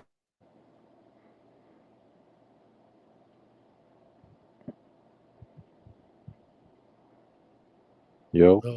That boy stuck. Yeah, I think he froze. Yeah. I'm back. So is Hank with 44 carries? Then is Dylan. Dylan got the most touchdowns now. Oh yeah, Hank is getting them carries though. Yeah. Y'all see that catch he made against Oregon? No, I didn't see that. I didn't have time to watch that game. Oh. And I think Savion got hurt. I'm gonna see if Savion play against Georgia Southern this week, but he hit that long run. They gave him the ball again on goal line to try to let him score, and he got drilled. He got drilled now. So I think he had to go to the sideline and try to shake it off. The only thing he could shake it off. Bishop ain't getting enough PT over there at Georgia State. I mean, but they got a lot of backs over there. They got like 3 nice. They kind of like Central Florida at Georgia State. They got a lot of nice backs. Now, Central Florida surprised me this week. KJ made some big throws. He had he had some stand in the pocket like Shador. Like, I'm gonna take this lick and make this throw. And I can't wait to. That's when you get hot. Get the cooking. I'm a dog stuck. The boy in the Tiger stuck, huh? Am I crispy? Can y'all hear me? Yeah. Snap out of it, Tiger. Snap out of it. Yeah, yo, I'm back. I'm back. All right. The dude for Central Florida, y'all, I think he's number 2. Is it Hudson? Yeah, man, Kobe Hudson. Yeah, Kobe Hudson. I'm gonna tell y'all what he looked like. He looked like he got Jimmy Horn speed with Travis Hunter quickness, agility. Like he can move in and out real quick, and he can just go. So a Kavontae Turpin type. He catch real well. He catch the ball well, man. You know, when I looked at UCF, like you said, I'm kind of following them this year, bro. I see that. Yeah, that's a good move. Yeah, they do so much running that even last year, those 2 receivers they had, Javon Baker that's at the Patriots now, and Kobe Hudson was 1 and 2. Javon Baker had 1,100. Kobe Hudson had 900. But bro, they was averaging 20 yards a catch. And if you look at Kobe Hudson, he getting 20 yards a catch. But it's because they forcing you to cover him one-on-one because they so deadly. Bro, no, the way they run the ball, they got so many formations and they motion every play. Yeah. Every play, bro. It's a motion, it's something. It looks so like you got to stack the box. So then now you put the one-on-one. You got to bring the safety in the box because RJ Harvey's. No, they got 3 running backs there, and Penny Boone, he doing the least out of all of them. The Montgomery kid, RJ Harvey stink with it too now. Yeah. I like 22. That's Montgomery, yeah. Montgomery, yeah. He showed me something, but the other dude supposed to be the man. Was Potts or something? Oh, Pittman is the tight end. No, it's another running back that supposed to be the man. He got some carries last week, and they almost thought he fumbled, but he didn't fumble. No, that's the tight end, Pittman, number 5. No, number. Yeah, on the sideline. Oh, that might be Pittman here. Number 5 is Pittman. He the tight end, but they gave him a tight end screen. That's how he got it. It looked like a running back screen, but a tight end screen. Oh, it's another dude. He supposed to be like a 5-star dude. He came in. It's another guy. He supposed at running back. He supposed to be the one. Because the chef kept talking about Jerome kept talking about it. He transferred in. So the running back is RJ Harvey, who been there. You got Montgomery, and then Penny Boone is who y'all were fighting for. Yeah, Penny Boone. Yeah, he get the least of the carries. Exactly, because the other 22 was balling. So you like, I got to feed the one that's doing what he doing, you know. So that's what I like about this coach, and I see how he's spreading the ball around. But Oklahoma State look the same way. They do motion. They use their tailback, they fullback. Let me say something about Oklahoma State. Man, let me say something about Oklahoma State. Man, their quarterback almost cost them the game at Arkansas. You saw that when he started shooting guns. They caught the ball at the 6-yard line. They could have kicked the field goal and ran in for a touchdown. Yes, he sir. got caught 15 yards. They had to go into overtime and do all the extra. He sold for real. Even though they won, he still sold. But I'm gonna tell you what I liked about Oklahoma. I got respect for Oklahoma watching that game, Oklahoma State. They didn't really use their bell cow running back until overtime. And even that play is blocked so perfectly, he really didn't get touched for 12 yards. So I thought they were just going to lean on him for majority of the game. Shoot, they used their whole team. They beat Arkansas with everybody else, and he was just like the decoy. So I'm liking this, y'all. I'm liking this covering the. Y'all see that LSU game in South Carolina? Yeah, I thought South Carolina was gonna win that game, man. I thought they got a good running back. So, Coach Hayes, here's a question I have for you. Is Miami really real? Because I'm looking at who they play again this week. I'm like, okay, they keep playing a lot of these stud muffins. They ain't playing nobody where I can really get a real good judge. Even this game right here, can you really judge them from this game, or do we need to wait till they get in the conference play? Nah, conference play, man. They should run through South Florida. I mean, everybody talked about South Florida and the Alabama game. You know, Alabama fumbled the ball 3 times. It was self-inflicted wounds. You know, not an excuse. I mean, shout out to South Florida for playing them tough.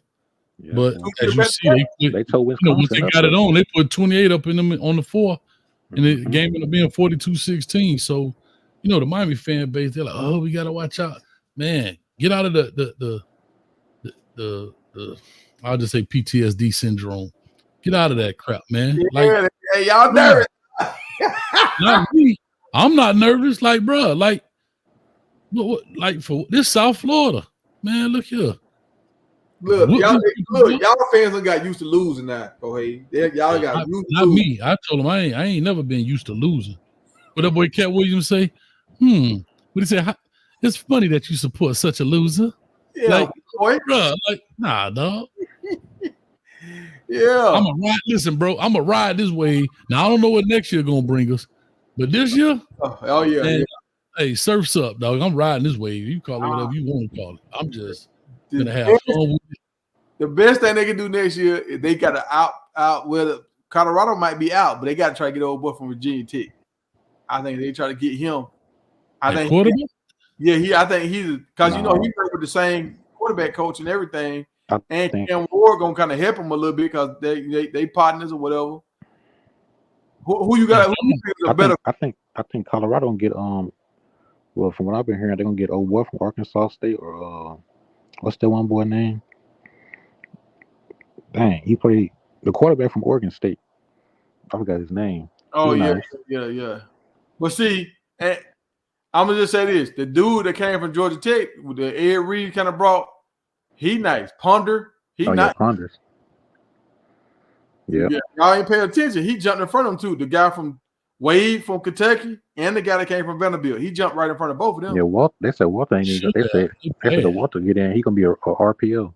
So he's not even gonna throw the ball. They said he should get in front of them. The guy from Vanderbilt. No, he's not ready to play this game. And see, and I thought he was good. Maybe he played for a little bum high school because he had good numbers in high school. Maybe he played in a little small conference. I mean, he had good stats at Vanderbilt, but it just, I don't know. It's just, if you see him like he nervous to throw the ball or something, he'd be hesitant to him. Yeah. And I already said the quarterback from Kentucky, he looked like Hines Ward. I said they should have won that Arizona State. When I don't know if y'all remember this. Go ahead, you might remember this. Well, Hines Ward was playing for Georgia, and he was playing quarterback for Georgia. That's what he looked like to me. He's like one of them run first. I'll throw it if I have to. Oh, the kid from Vanderbilt? No, the kid from Kentucky. Wade. Oh, yeah, he can't do it either, bro. That was saying he should have won to Arizona. So he could have ran that little RPO kind of running off. Baby T.O. coming back this week. Oh, he played last week. He played his name Timmons, right? No. That's my Cordell Russell. He had kind of shoulder surgery. He coming back this week. He missed the first 3 games. I thought he was out for the season. Dang. Okay. No. He said he's coming back. And it wasn't that major because he had played in that scrimmage when they had the open practice, but then he got hurt. Yeah. Now, I mean, how I look at it is, if they get a decent quarterback next year, it's Timmons, Baby T.O., and Omarion. Miller. Yeah. Draylon and Omarion. Well, that's an Omarion. I seen him get in. They threw the ball his way, but it got broken up. He ain't really been getting in like that, Yeah, but he wasn't finishing his drills. He was kind of doing that same thing Kamara was doing, where he out there, but he ain't going full speed. And you ain't gonna be on the field with Coach Prime. Like you don't even see Shedeur talking to him like that no more. None of that. Last year after the USC game, he was like, okay, what Omarion gonna do? What Omarion gonna do? And he had like three more catches that season. Yeah, because he don't really. It seems like Mario one of them kind of kids that he got the talent, and when he feel good, he can go out there and do what he do. But when it's really crunch time and you really got to show you love this stuff and do it in the bad weather and all this kind, he's not. He one of them kind of kids that just he don't really care if he lose or not. That's how he. That's what kind of vibe I get from him. I don't know, man. Like I said, they should. Well, they got the line on Baylor, like 1.5, something like that. I haven't even looked at it yet. I kind of wait on Wednesday before I start looking. They should beat the bejesus out of Baylor too. What's up, Nate? Happy Monday, Nate. Now our DB should get a lot of picks against Baylor. Yep. Hey, in your live, I said second half they're gonna get 2 INTs. When you went live, I said second half they're gonna get 2 INTs. Hodge and Travis got them INTs. Yeah. I don't think they throw it like that, be honest. Coach Hayes, Jerome got his feet wet today. He got his first. He did his live. I gotta go check it out. I was asleep. He did his first live by himself. Oh, he got a channel. He started a channel. He did on my channel. Oh, good, man. Yeah, a point and a half, dog. Yeah, a point and a half against Baylor. That's a pick 'em, yeah. Yeah, that's a pick. Oh, I'm taking that one. Yeah, they should beat them, dog. Now, Baylor got some sneaky talent. Yeah, I said this is a trap game. Yeah, they got some sneaky talent, but I just don't think their quarterback can match what Shedeur finna do. I don't think, but see, that's what I think a lot of people try to compare that, and I don't think that's their game plan. I don't think that's like saying KJ Jefferson ain't gonna match Shedeur. Hell no. Nah. But that running game, bro, like it's the same thing. I don't think if you go look at them, I haven't watched one snap of them. I'm just taking a snapshot of their stats. The box score, the stats, right? So if you look at them against Air Force, and he actually didn't even play in Air Force, the quarterback, right? Mm-hmm. Bro, they was even down the middle. They was 248 passing, 230 rushing. But again, that's Air Force, right? I get it. Yeah. But then if you look at them against, okay, let's look at Utah. They played against Utah. They was 115 passing, 108 rushing. You know what I mean? Mm-hmm. And they lost that game 23-12. But if you look at his particular stats, what's the kid name? I think Daquan Finn. Yeah. 9-21 for 115 and a touchdown. But if you go look at the running, bro, they got 9 carries, 69, 9 carries, 15, 4 carries, 11, 13 carries, 7 yards. Now they got a running back that's scary. They got a running back that can do it all. He can return kicks. He do a lot of stuff. But that quarterback, he kind of, I don't know who he remind me of. Whatever quarterback that ran around a lot and he could throw the ball, but he really want to run. That's who he is. He can throw the ball, but he really want to run. I think he remind me of like the Castellanos kid from Boston College a little bit. Yeah, or the kid from Texas State. Isn't it Texas State? He even kind of like the kid from Kansas. The kid from Kansas, like he want to run. Kansas lost to UNLV, man. That was crazy. Yeah, because he want to run around. Like when it's time to him to trust his arm, he throwing too late because he want to run more than he want to throw. Yeah, like I said, I haven't even seen a play of theirs, bro. So I couldn't even tell you what Baylor looked like in that sense. But like I got Colorado beating them, man. They should beat them at least by. Yeah, I think this should prepare them for UCF. 14-17. Oh, you got Colorado beating who? Baylor. Okay. What's going on? Boost to the stage. What's going on? What's up, Booster? What's up, man? What's going on, fellas? What's going on? Good, man. But no, I just, like I say, it's interesting, man. We'll see how it pan out, man. This is what everybody been waiting for. And it's homecoming too. So do you really? I want to hear this, Coach. Hey, do you really feel like Miami is that, or do you feel like Miami? Yeah. They better. They got a good quarterback, and they looking real good because of weak schedule right now. Yeah, I don't care. We play a bunch of third graders. I'm gonna take it.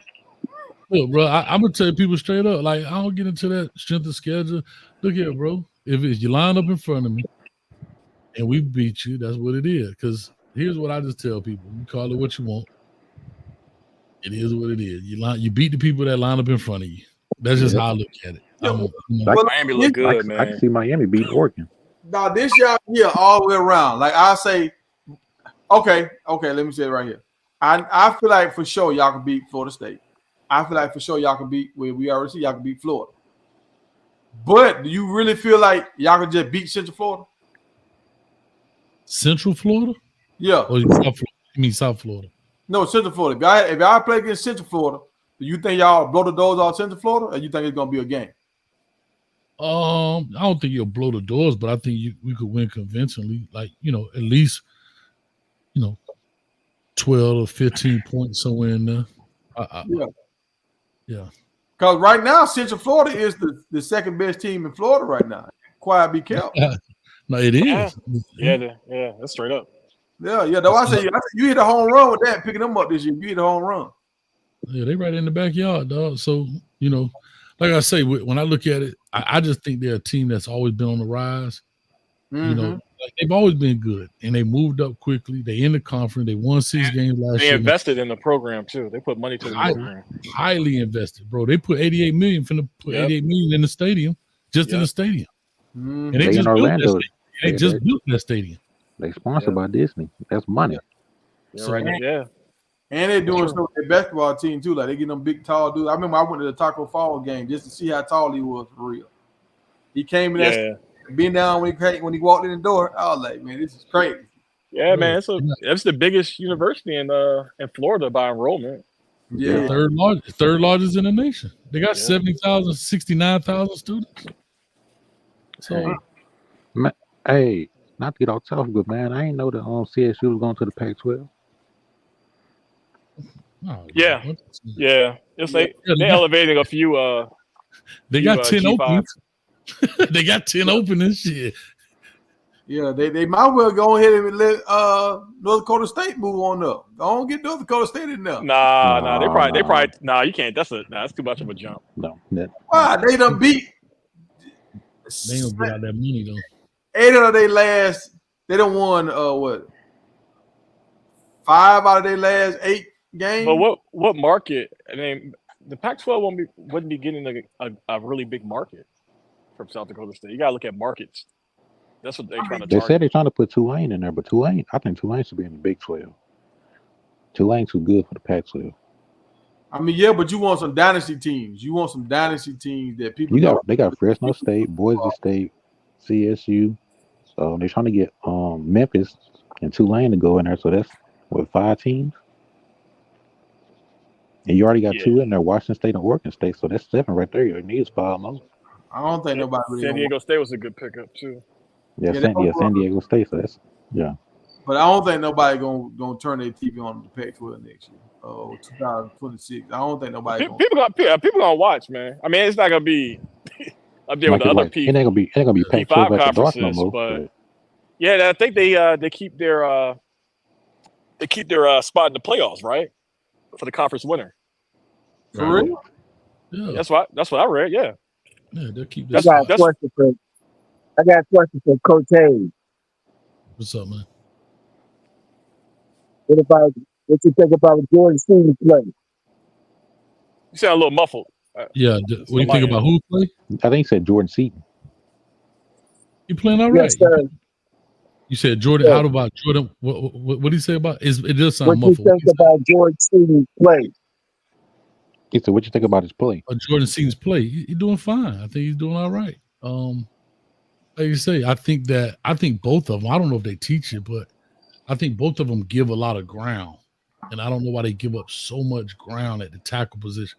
It's just the way in which they play it. But other than that, I mean, I think he's playing all right. He gave up the little strip, the strip sack fumble on I don't think it was the last play of the Nebraska game, but other than that, I mean, I think he's playing okay.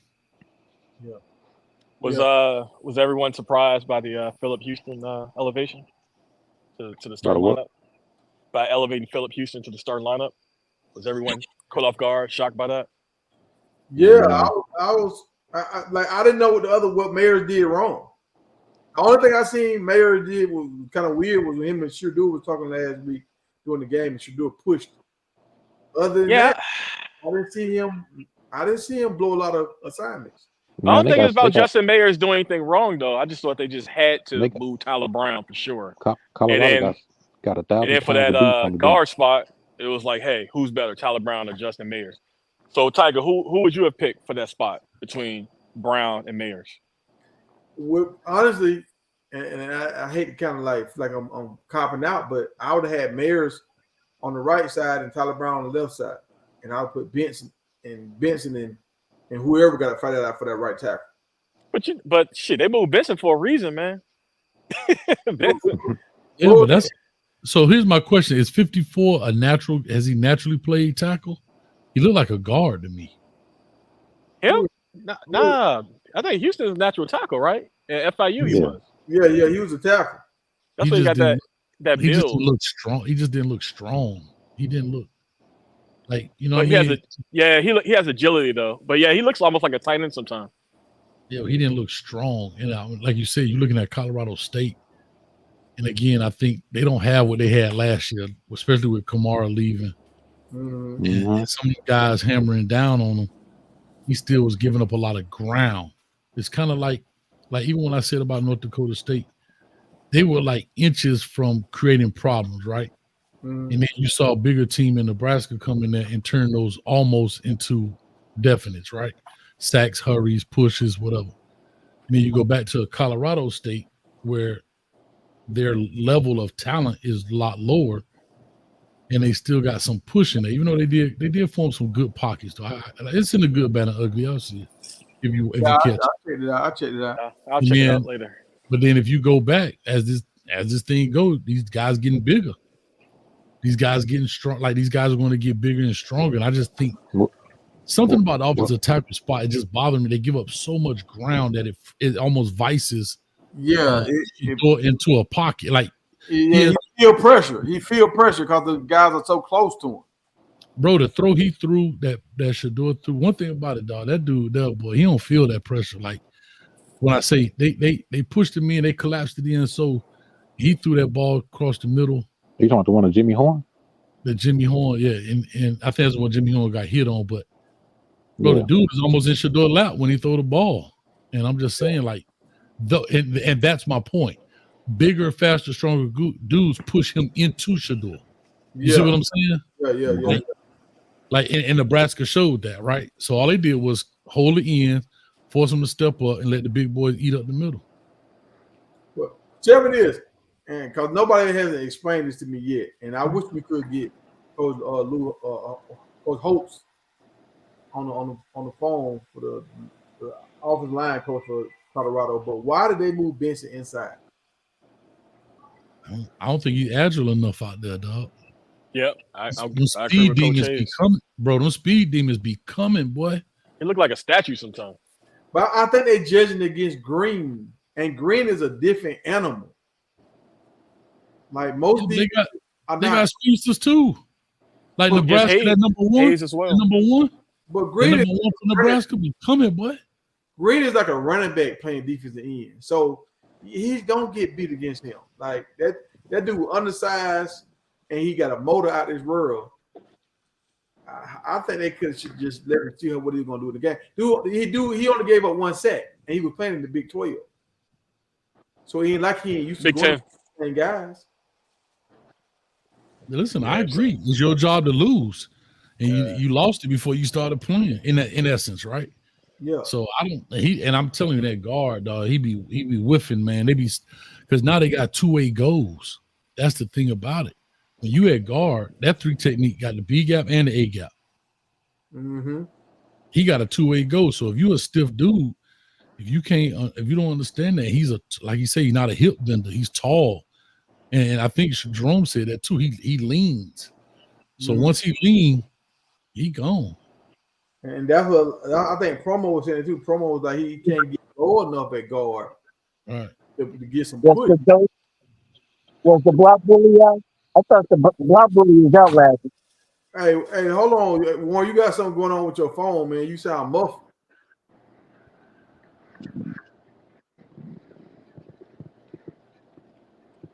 Yeah, we got Prime Sports Media in the chat. Shout out to Prime Sports Media. Yeah, shouts out to Prime Sports Media.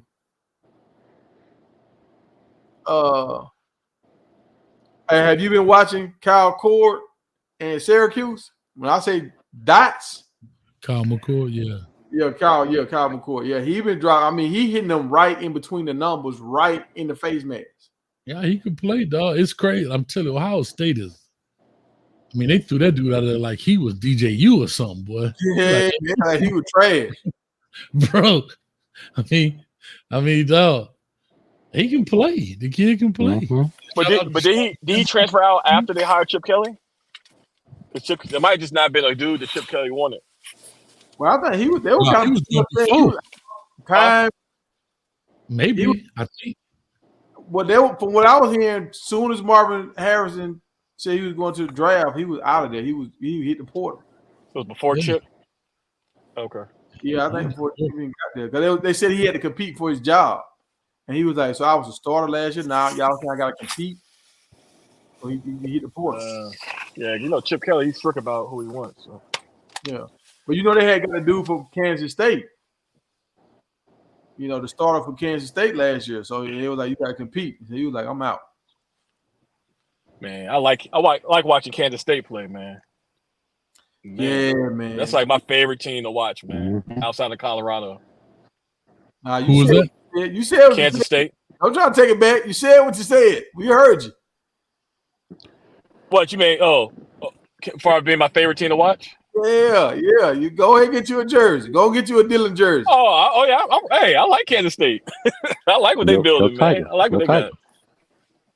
I ain't heard you say nothing about. I ain't heard you say. Yo, Tiger, I ain't heard you say nothing about Georgia struggling against Kentucky. Oh well, you know that it's a bunch of Georgia guys on Kentucky team. So that was like a practice for Kentucky. Them dudes, they weren't afraid of Georgia because it's like 4 or 5 of them that started and they used to play for Georgia. So, you know, they weren't afraid. The old Kentucky schools, I think they was a little intimidated.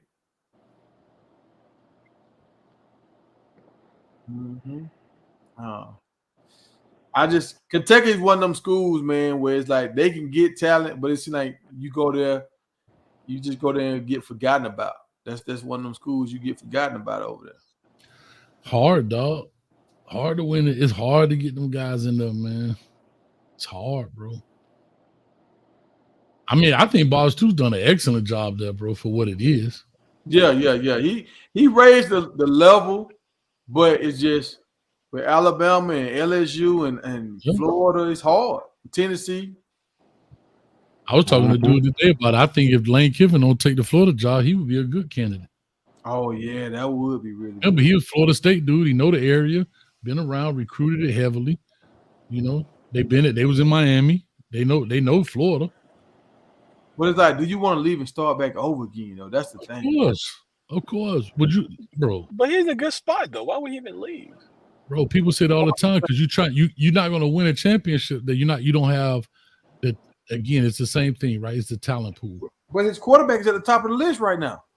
And his quarterback can come with him. I'm just saying, right or wrong. And look, no, you're right. You're absolutely right. They spent a lot of money this year in the transfer portal. They were one of the top spenders in the transfer portal. What they got to do with the coach? Y'all spent that money.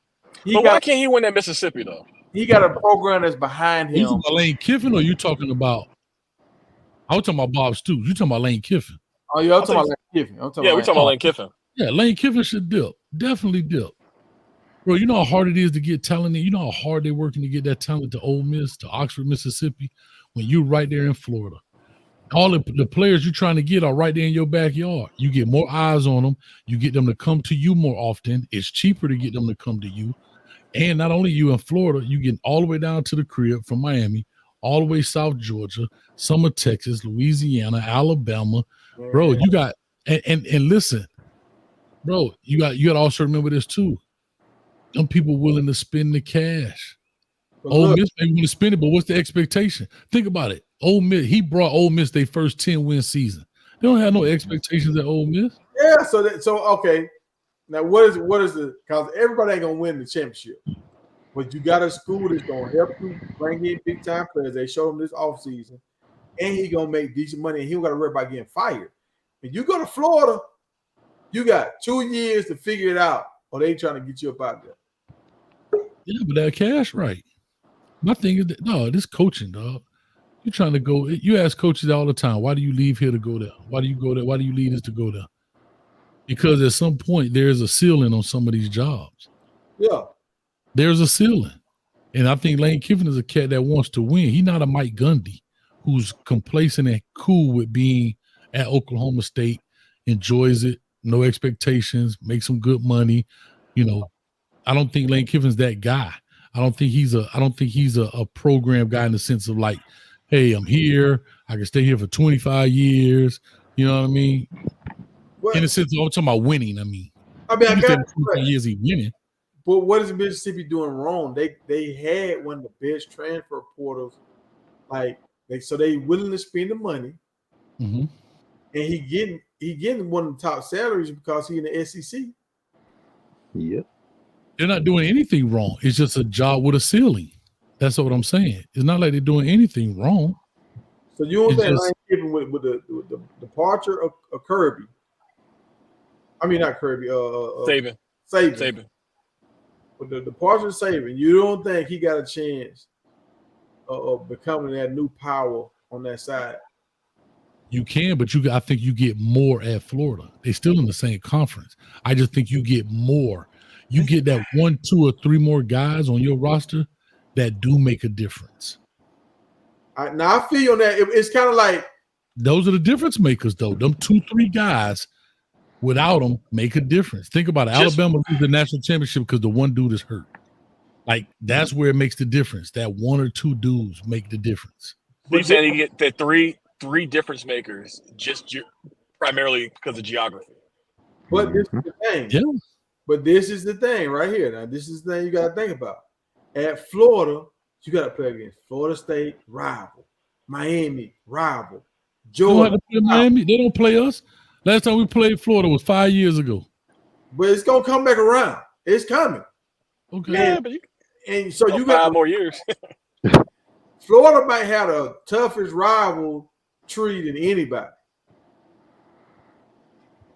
Yeah, but you still, dog, with the way this conference is now, you playing 9 out of 12 conference games anyway. What difference do it make? Yeah, but even when you play your rivals, you got to play against Florida State or Miami, like or Georgia. Like if you don't win your rival games, you out of there. If he Yeah, but stays his rival, you gonna play Georgia anyway. Okay. Great. so he gonna lose to Kirby every year. You still play Ole Miss. What are you saying? But I'm saying that's all right. Ole Miss play against Mississippi State over there where he at. That's That's the last game of the season. Okay, great. Yeah, that's the last game of the season. Yeah, so he can win that rivalry game. So that kind of always give him a little, okay, you won your rivalry. If you go to Florida, dog, them Georgia Bulldogs ain't playing no games with nobody right now, except for Kentucky. I mean, Bro, you're at Ole Miss right now. I'm looking at Ole Miss right now. Bro, they kicked it off with Furman, Middle Tennessee, Wake Forest, Georgia Southern. They got Kentucky, South Carolina, LSU, Oklahoma, Arkansas, Georgia, Florida, Mississippi State. Go back. You said who? LSU and who? LSU, Oklahoma. Oh. Then they got South Carolina too. now Coach Yeah, Hayes, the old days, the early 2000s, you spot on. But with this portal action, when you can trick off in that portal, That's my point. If I could trick off on the portal and I got players in my backyard to get the high school pieces in, I can go in the portal. I'm just I mean, you got a point, but they can steal some players from Louisiana. They run Mississippi. Louisiana players going to Texas. yeah, but why not come to Florida and run Florida? Because this is different. It's like being the head coach at the Clippers or being the head coach at the Lakers. When you're the head coach at the Lakers, dog, you got to make the playoffs and go deep. If you Clippers just making the playoff or having a nice run, That's what I think, but that's what I'm saying. That's a complacent coach. I don't think he's that guy. I don't think he's a guy that is cool with just winning 10 games and getting a chance. I think he wants to get the best out of what he can. Maybe that's just me. Maybe I'm looking at him wrong, but I don't think he's a guy that's cool with. I coach for the Lakers and make a bunch of money. Money ain't the issue. Dude been rich all his life. So that's what I'm saying. Go ahead, Tiger. Ole Miss is behind him. Whatever he say, they making them. So like now, those players, them 1 or 2 players, he can go get them boys at the portal now. When before they was kind of like, couldn't people come there. Now they're going in the right direction too. Mm-hmm. Ranked number 5. I mean, instead of them 1 or 2, Saban gone. It's get like 8, 9, What's up, Shirley? Bro, he can go get 8, 9, or 10 of them at Florida. That's the difference. But what prime is Colorado, that's kind of like what Lane Kiffin is to Ole Miss right now. But problem was went to Auburn though. Actually, it was USF or Auburn. Nah, he didn't get. He wasn't gonna get Auburn, man. Lane Kiffin got so much clout over there, and he get them so much. Like he elevate. He get a school prestige. I get it, and that's great. But at the end of the day, I don't think he's thinking about that. I get it, but he's also, I think he's also thinking about winning, right? And I think Ole Miss is a job that has a ceiling. I just think that way. Maybe I'm wrong. Like I said, maybe he could have a one-off season. But if you go look at it and you look down the list, you think about the players. What can you obtain versus what you have to work so hard to get to come to Oxford, Mississippi? Here's another thing, and I know this is going to sound crazy. You got to fly into damn Memphis to get to Ole Miss. Yeah, is that right? You see what I'm saying? For real? Yeah, Bro, is. But so I did not know that. Does Gainesville have an airport? They got an airport. No, it's not a big one. But bro, even if you go to Jacksonville, you still. What I'm saying. But you can fly into Gainesville though.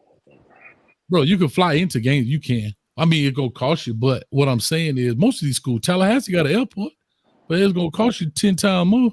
Yeah, well, Tallahassee the capital anyway. But actually, Coach Hayes, now I think about it, man. I was watching this YouTube series, and it was this 5-star. He was taking his cameras on all his visits. It was like the 4 big schools in the SEC. No, I don't think it was him. It was someone else. And when he got to Ole Miss, he was like, man, he said, they got some good facilities, man, but it's too country out here. It's nothing. Bro, it is nothing. It ain't nothing. So he was saying what you were saying. But bro, I'm telling you, I done been there. It's beautiful. Beautiful when you in the asylum, but when you walk out, it's like, what in the? It's a Walmart, bro. That's exactly what he was saying. They're like, leaving Austin, Texas, and then go and visit Ole Miss. Like, no way he could visit Ole Miss. No way he could commit to Ole Miss. I have to look at it. It's on YouTube though. It was cool. So you got to recruit dudes like Nick Chubb, and you got to find them dudes in this country strong boys. That's my point. Why work that hard, dog? Huh? Why go out there and milk the cow when I can just pick up a half a gallon out the cooler? Well, look at the turnover at Florida though. That's a pressure cooker at Florida, man. That's because they want to win, and I think he has what it takes to win. And again, that's what coaches want. They want the jobs. That's the challenge. Because here's what it is: Urban Meyer is forever etched in that school because of what he did there. Yeah, that's it. And it's worth the challenge. It's worth the challenge. I think. Yeah, but it's worth the challenge, and I think that's what he's looking at.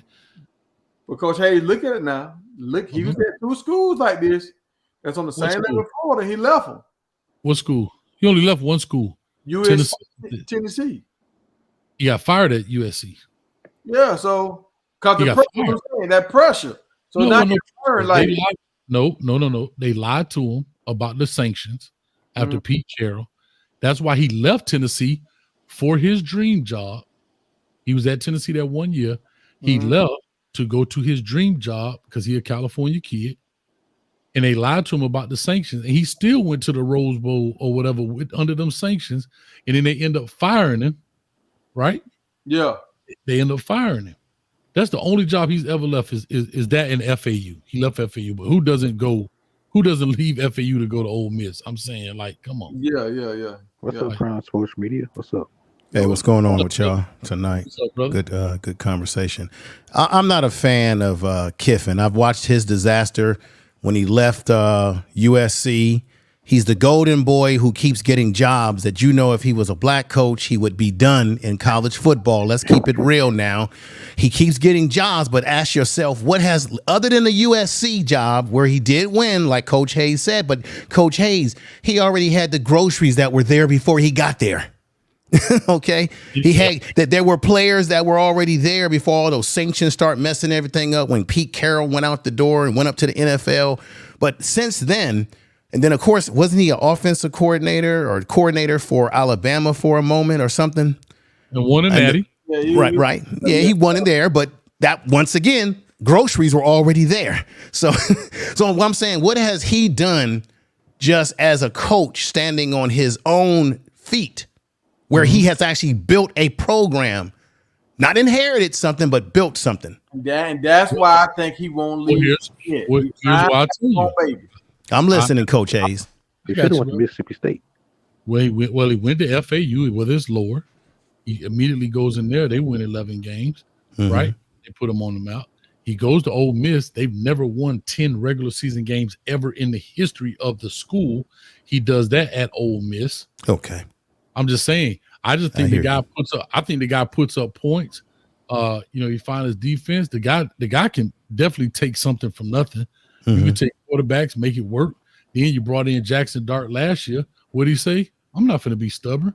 This quarterback ain't what I think it is. Let's go with these two quarterbacks, Quashon Judkins and what's the other kid name? But anyway, I'm just saying offensively, I think for him, he wants to win. He's young, he's energetic, he's a trash talker. Yeah, you know what I'm saying? And I wanted him at Miami over Mario. Oh, you did? Oh, definitely. Okay. Now, Coach Hayes, you've corrected me. Correction is always needed, but let me ask you this. You're talking in terms of his offensive mind prowess, right? That he puts good offenses together. I wouldn't take that from Kiffin. He offensively, which is why they brought him over to Alabama in the first place. In terms of his defensive coordinating mind, I can't take nothing. Offensive coordinating mind. I'm sorry. I can't take nothing from him. Sure. What you saying as a person? Well, that's another issue. But here's the thing. I think he rubs people the wrong way. And I've had this conversation back with the Miami days, right? Everybody, he's gonna leave that job and go. There's no job he's left. He's been fired from those jobs. He's been fired from. He's never left a job except Tennessee. And of course, FAU, he left that job to go to Ole Miss. But every job he's had, he's left. Oh, you're going to get sanctions. There's only one time he's ever been sanctioned. You know what job it was? USC? It was, go ahead. The Tennessee job. And guess what it was for? Guess why he was sanctioned at Tennessee? Let's see. Helping a young man out? Nope. He mentioned the kid name on the radio interview, Prospect. Oh, God. That's what they got him for? Yeah, because he said, Big Tiger came to the school of it, and they can't do that. And he was on a radio interview, and he mentioned the kid's name that came. Other than that, he never had any incidents, never blocked, but everybody thinks this because, he's this bad boy. He'll talk to fans, he get on Twitter and do all that stuff. But at the end of the day, it's almost like a T.O. thing. Where people hated T.O., but where's T.O. ever been locked up, been to jail? Like Chad Johnson the same way. Chad Johnson had fun in the locker room, except the incident he had when he was down in Miami. Okay. But it's just a perception about the guy that it's like, but nobody really can truly say it. I guess it's kind of like me. They hate me, but they don't really know why. Maybe because of the way I sit in my chair. But the perception is manifested by the media primarily. The Tennessee job, how he left Tennessee, is how he got the dirty name. I think that's yeah, because Tennessee was mad, and I get it. Guess what? They all do it. Yeah, Mario did it to Oregon for his dream job. He left Oregon to go to Miami, where he had blood, sweat, and tears. He had Oregon rolling, and what did he do? Man, I'm going home. I'm going to my dream job.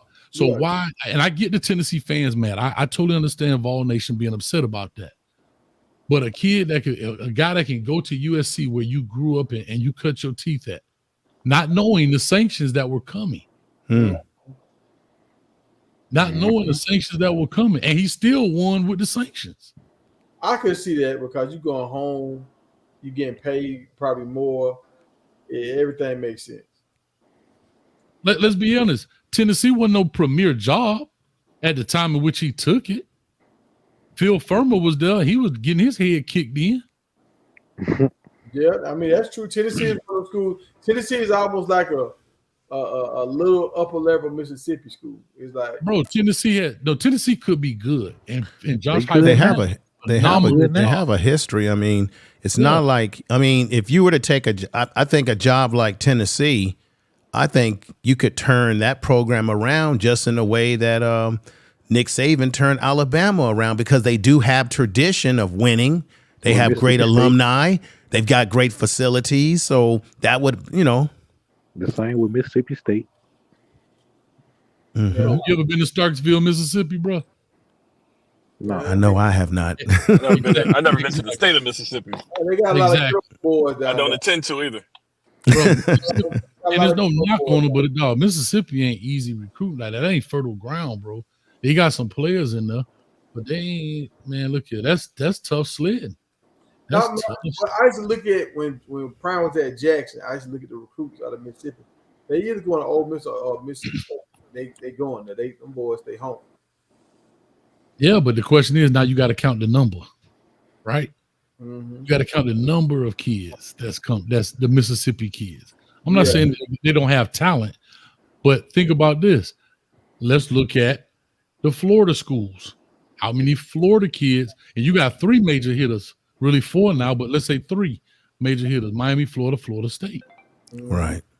Look at the amount of talent that's coming. And then you got South Georgia, who goes to Florida State a lot in Florida. Yeah. Alabama, that go to Florida State. I'm just saying, Alabama, Florida. We already know the top schools are what? The states, rather. Florida, Georgia, Texas, California are the major heavy hitters when it comes to recruiting.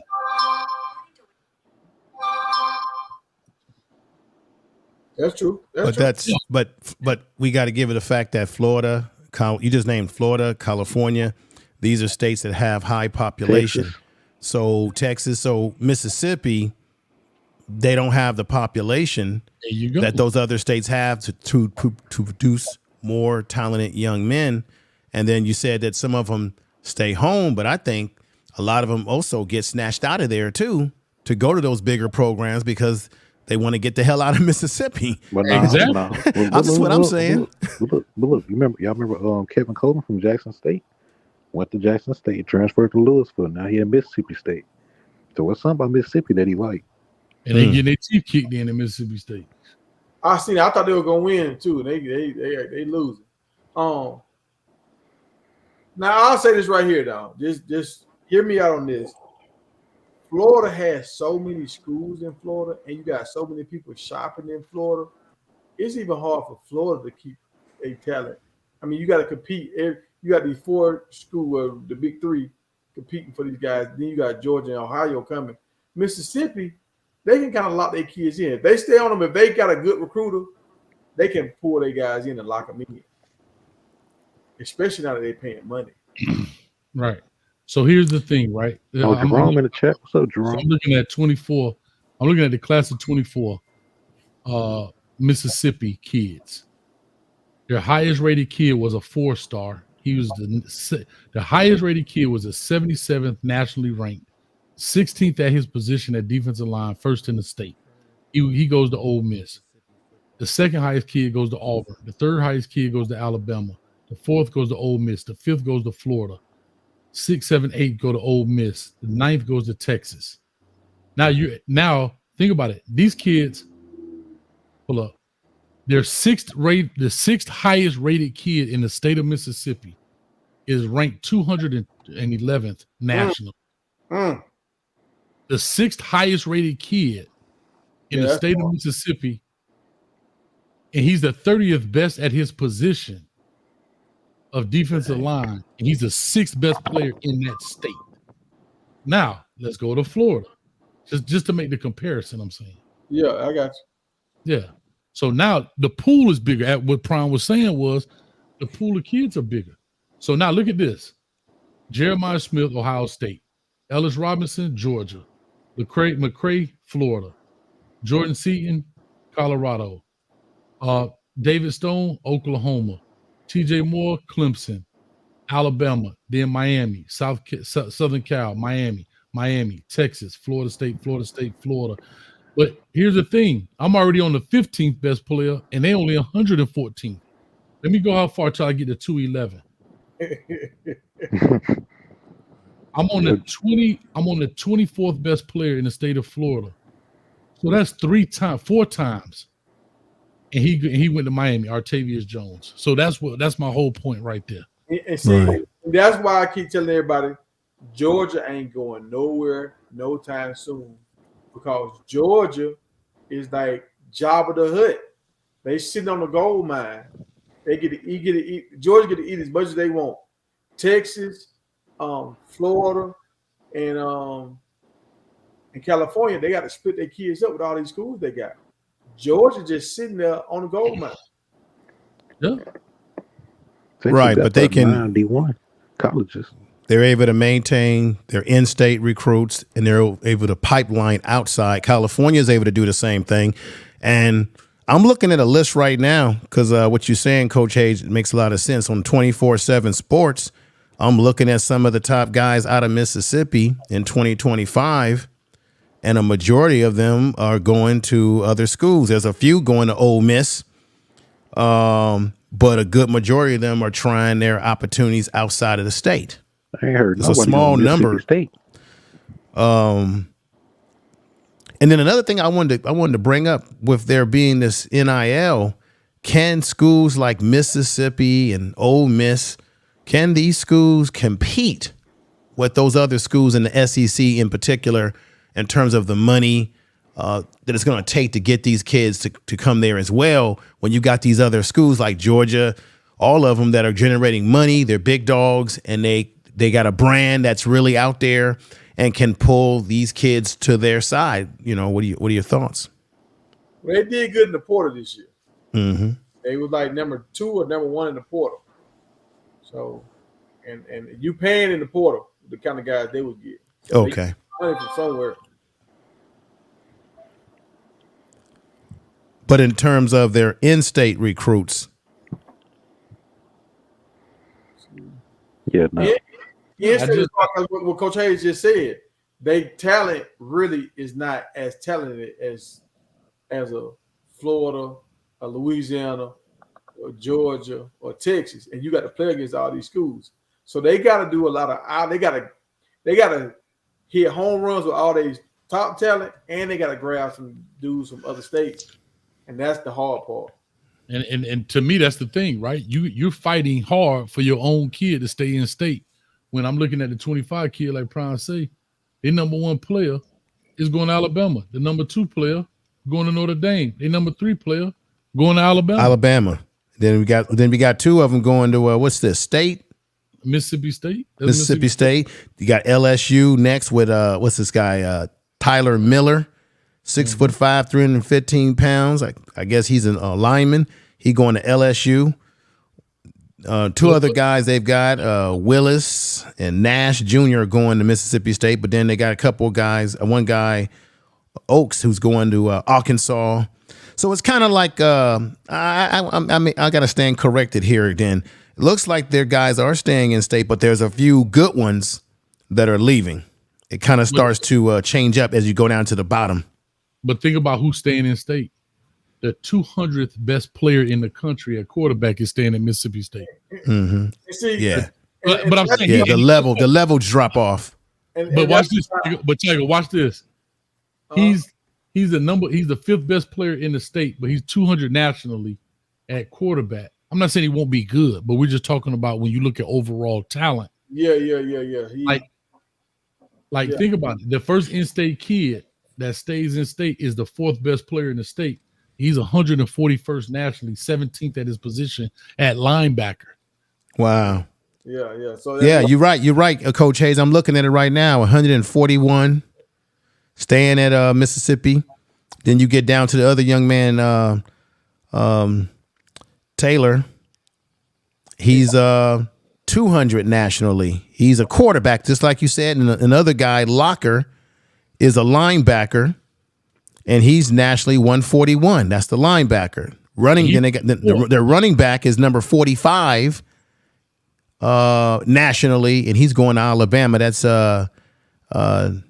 Deer.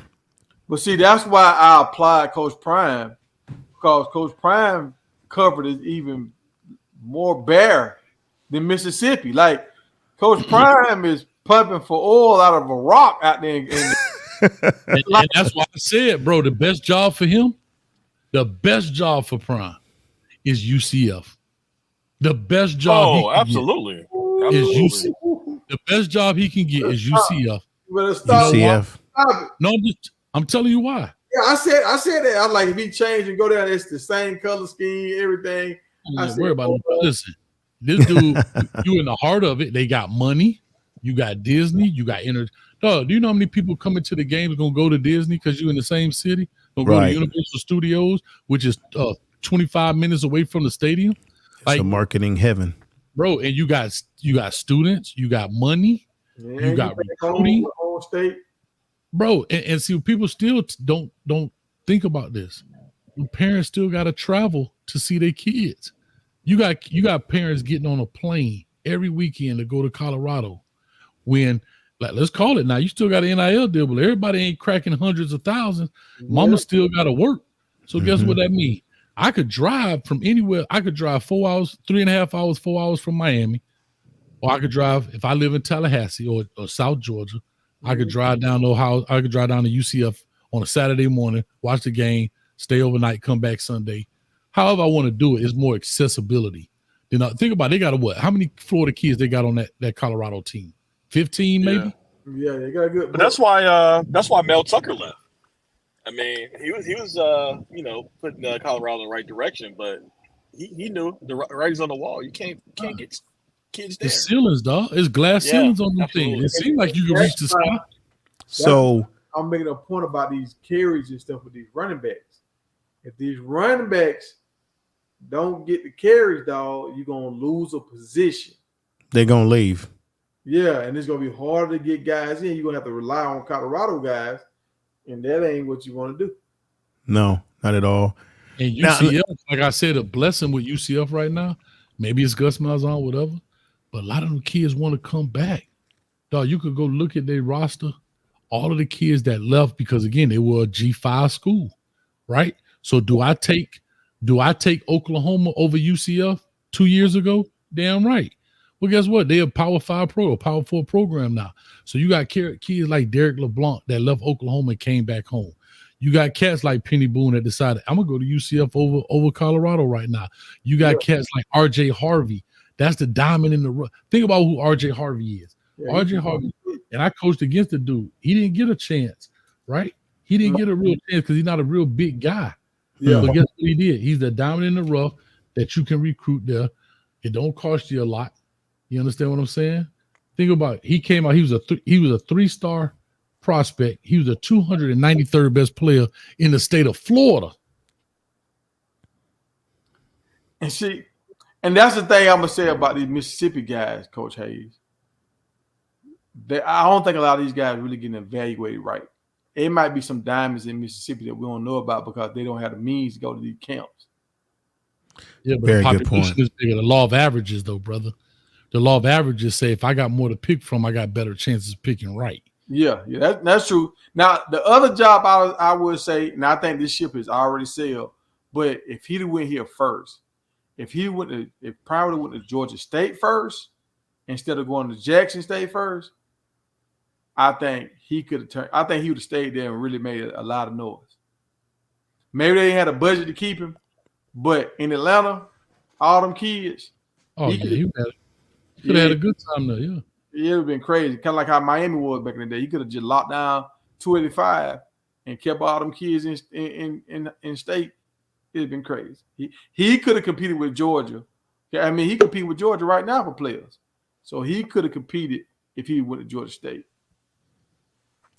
What are the prospects what do you think is going to happen We know that Shador is probably leaving after this year, as well as Travis, right? Mm-hmm. And there's all kind of rumors flying around. And we know that originally Coach Prime wanted the Florida State job, and you look what's happening at Florida State.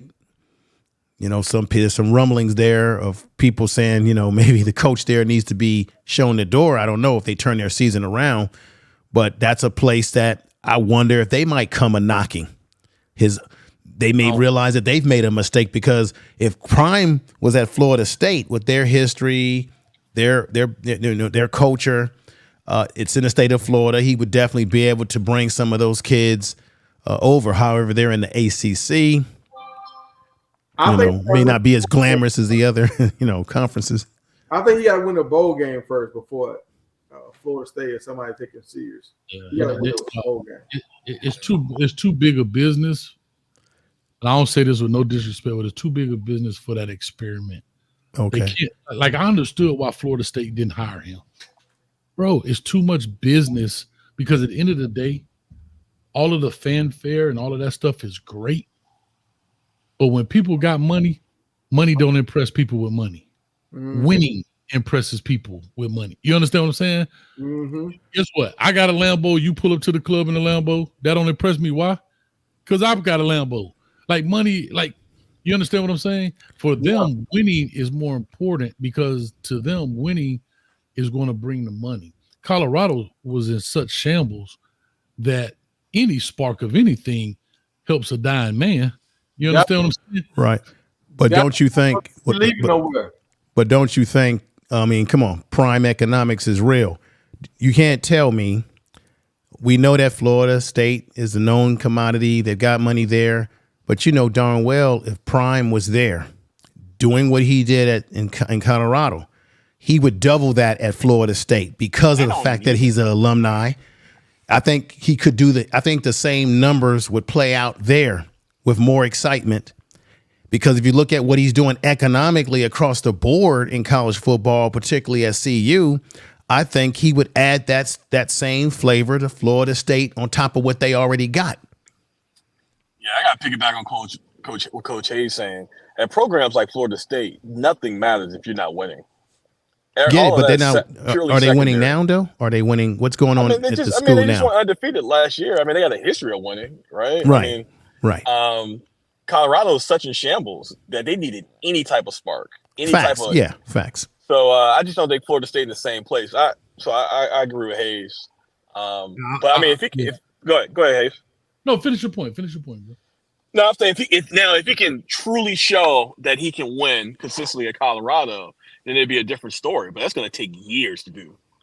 Right, years. But if he was I don't think he'd be in Colorado that long. But my whole point is that if he was at Florida State, with their history and the fact that he's in the state of Florida, where the recruiting is more plentiful, I don't think it would take Coach Prime as long to win as it may take in CU, given those parameters. Plus, once again, he'll bring the economics, the excitement, and there's a lot of kids that he may not be able to get at CU that he would be able to get at Florida State, given their history and the culture down there. That's what I'm looking at, that he would have a better chance to win. You're going to have a better chance to win when you go to a program where it's easier to recruit kids. That's just the facts. No, I hear you. I'm not sure if we've really sold on him being able to recruit like you're saying. Right. Take away his son. I mean, we haven't seen him recruit one big time quarterback yet. It's just so many unknowns with Coach Prime. Right. But it's not like it's not as if he's not trying to bring in big. It's not like he's not making efforts. But see what happened. The young men that were supposed to come in, or what we thought we were going to get, they end up picking the schools that had the bigger name and tradition. That's what I'm trying to say. You take Coach Prime and you put him in a bigger program with more attention brought to it as far as recruiting and the players that have desire to go there. Mm-hmm. I think his recruiting would be better, because I'm sure there were a lot of kids who just didn't want to go to CU. They just wasn't feeling it, whether he was the one trying to recruit them because they really wanted to go to traditional schools. Well, I'm going to say this right here. For what he's built right now at Colorado, he might have to stay there. And the avenues, like the money that he's going to make for Colorado and he's going to make for himself, I think this is the best place for him, because what team in the Big 12 can out recruit Coach Prime? Now, if you go to SEC, you got to worry about Clemson. You got to worry about your ride with Florida and Miami. You got to worry about these other teams that's going to come to the table with a whole bunch of recruits, just like you, with established coaches. In the Big 12, he the big kahuna as far as must-see TV. Yeah, that's a good point. Yeah, but you make a good point. Here's what I look at it too. Again, I ain't gonna beat the dead horse, but I do think one of the fatal flaws is not recruiting high school kids like that. The reason I say that, let me just explain this for a second and I'll move on. If you think about his first year, and I know, he got hired in December. Most coaches get hired in December. So that's not an excuse, right? In that sense, right? You can go in there. Even this year, we're talking about high-level kids. If he goes out there and pound the pavement, I don't want to hear that about, and I get it, but about, I can't go to this school because another coach, bro, that's part of it, bro. Do you think Kirby or Nick Saban or Kalen DeBoer or Dan Lanning don't go see a kid because they heard that I was at the high school down the street and I didn't come back? If you don't have a player, I'm not coming. That's just what it is. Mm-hmm. And I know that he's a celebrity. I get that part too. But if you think about it, those kids now would be juniors in high school next year. I mean, juniors in college next year. They would be their third year in. Mm-hmm. Mm-hmm. They would be their third year in. But what you did was you spent a lot on the, I call it the big three, right? You spent a lot on the Travis Hunter. Great. You spent, because we already know his kids were going to go. Then you spent all your efforts. Next was Kamani McLean. Great. Now Jordan Seaton. This year, the Juju Lewis is the next big splash freshman. But what complements Juju as they grow? That's the question. What is complementing the Jordan Seaton?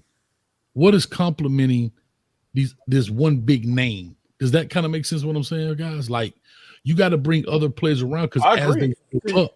That was my point. Because here's what happened to Florida State. Right. He went into the portal heavy. He got it. They did great. Unfortunately, the quarterback get hurt, and all them dudes leave, whether it's whether it's NFL or it's graduation or whatever the case may be, time, eligibility. And now he's on his ass. And think about Florida State. Bro, they start off, they ready to get rid of this dude. They talking about trying to get up $70 million to get rid of this cat. Right. And that's I think that quarterback came in, they knew that quarterback wasn't good, man. They shouldn't even put that person on that man. But go ahead. Yeah. I just want to say, I think time will tell, Coach Hayes, meaning we have to look at how this season goes is a prediction of how maybe next year will go in terms of who's leaving and who he's going to be able to bring in. Because we know these recruits out there, they're looking, they're watching. And I think if they can have a decent season, a successful season, what have you, maybe he can keep these kids to stay and not transfer. One of the things I'm concerned about, and I was very impressed with the little size sample that we got from Micah Welsh. And then, of course, we hope that Hayden is healthy enough to play.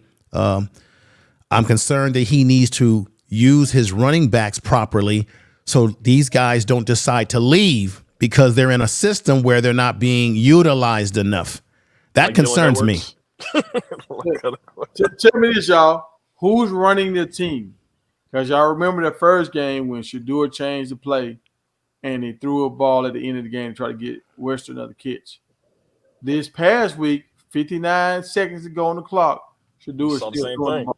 He should have been out of the game. So who's running the show? Is it Shedeur? Is it Coach Prime? Like, because I know that's not Pat Sermon. That's not him. No, it's not him at all. Coach Prime's orders, man. Now I hate to say what I'm about to say. Do you all think that the reason why Shedeur is still in the game like this, late in the game, we've seen it before, is that Coach Prime may be trying to pad his stats enough to make him look good for the scouts, and maybe not just the scouts, but the Heisman Trophy, right?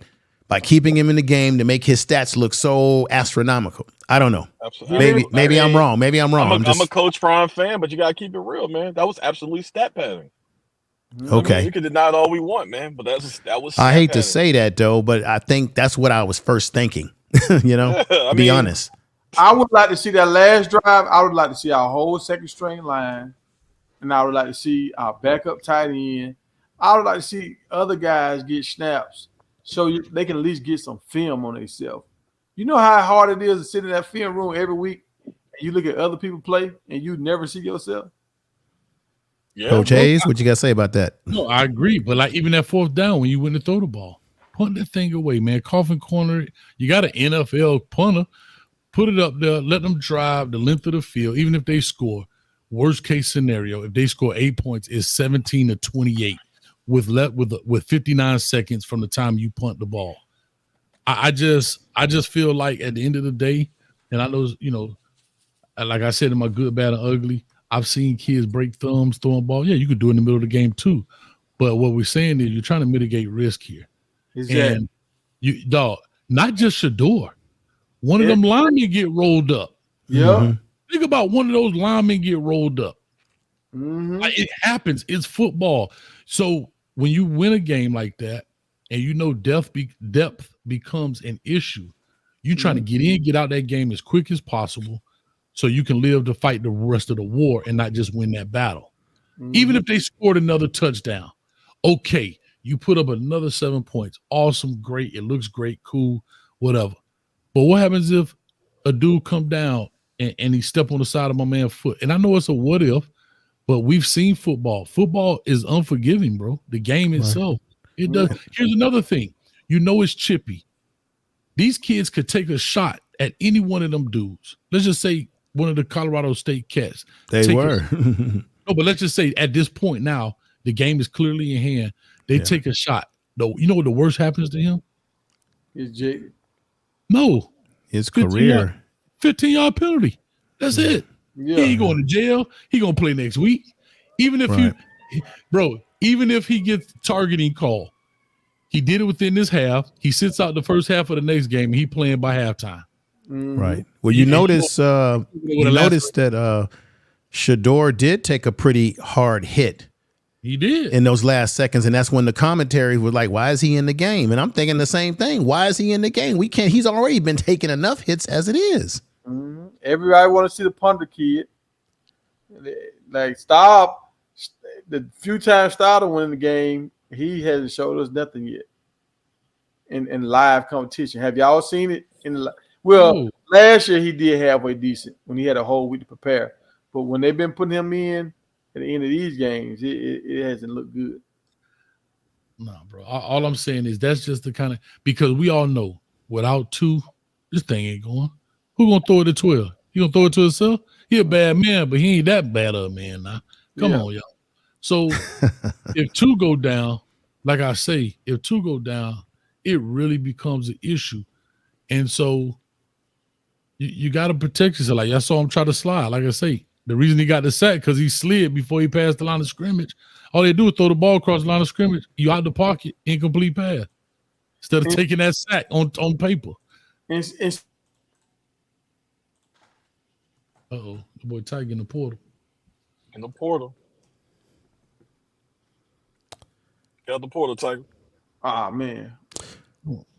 Tiger. Snap out of it. Snap out of it. I'm back. got him back. Got him back. Hey, I'm gonna get ready to drop off the panel, but I want to leave you all with this. If you examine Baylor, if I'm not mistaken, through proper study, they didn't have a great secondary last year. They're bringing back a good majority of some of their players from last year, and that was the glaring weakness of their team, as well as their defensive line had a very difficult time getting pressure on the quarterback. And some of these guys are coming back. I'm going to be talking about this on my channel this week. So I think this is a game, if all goes well and everything is focused, I think they could have a field day against Baylor. Their secondary is not that great, or their upfront pressure from their defensive line. Yeah. They had a lot of problems with that. Yeah. Yeah, I haven't seen one snap of theirs, but I'm just off of what I'm looking at when I took a snapshot of the stats. We were talking about it earlier. I think I think they should beat them by 14 to 17 points easily. Somewhere. Yeah. Okay. I knew it was bad when the coach didn't show the spring game. Oh God. He's frozen again. Snap out of it. Snap out of it, man. Come back. Come back to the living. Yeah, get some better Wi-Fi. Come on, Tiger. Come on back. Come on back, Tiger. I keep going out. Hey, Tiger, can I say this to you? I'm gonna say this to you before I leave, Tiger. Yeah. Your Wi-Fi is equivalent to Ole Miss recruiting. Oh no, that's cold. Come on, man. Hey, think about it. You know what I'm about to tell you. Oh my God. If you were in a better situation, you would be doing bigger and more things, right or wrong. You're right. You're right, man. So if that's not a great parallel to say, look, bro, if you put me in a more concentrated area of talent, I can do more. Hey, if man. you put me out here, I can go live here and there, but I might get stuck here and there. Hey, that's He's true. stuck again. He's stuck again. The recruiting is slowing. Hayes, we were trying to elevate him, man. Tiger love Ole Miss for some reason, man. Your recruiting is slowing down on you, sir. You buffering over there, dog. You buffering, bro. You're getting 1- and 2-star recruits over there, Tiger. Look, man, they killing me, man. That's why I ain't been going live that much, man. Bro. Guess what? You can't go live as much because your recruiting pool is. See how that works? I know, man. I got one more trick of my shit. I got to knock down a whole tree. If I knock down this tree, and if it don't get better, dog, I might have to move. Hey, hold on. Did Coach Hayes call Jerome a 2-star?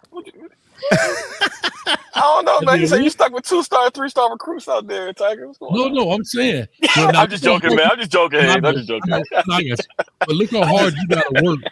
Hey, but look how hard you got to work to reach the people. You got to cut trees down, all this stuff. Think about it. If you was out here in the open, we got Wi-Fi coming to your house. You know what I'm saying? Boom, you can reach the people all day, every day, man. But I get it, bro. You keep recruiting Oxford, Mississippi, and see how it works out. If you come to our school, we got a Big Mac and fries in it for you. Hey, look, I appreciate y'all for jumping on, man. I had fun. I want to get on y'all's show, but I don't want to come over there and mess up the quality of the show. So that's why I like to get some of y'all on my program too, as well. But get the what kind of Wi-Fi are you using? Right? What are you using? I got Starlink. Y'all supposed to have the best of the best for casting. Okay. Let me ask you. Let me just ask you this question. This is reference to all of this. Are you going live off of Wi-Fi or are you using the hard line? Wi-Fi. They don't even have a hard line. Damn it. I'm just gonna be just my experience streaming on the YouTube streets. The best way to stream, to keep your stream from buffering and having a lot of issues, is to get the hard line. Yeah. To stream off a hard line and not Wi-Fi, because Wi-Fi has fluctuations. I understand why people use it. It's easy to go that way, depending on how your setup is in your place. But hard line cuts all that sort of shenanigans out. And then, of course, I got to be honest, StreamYard itself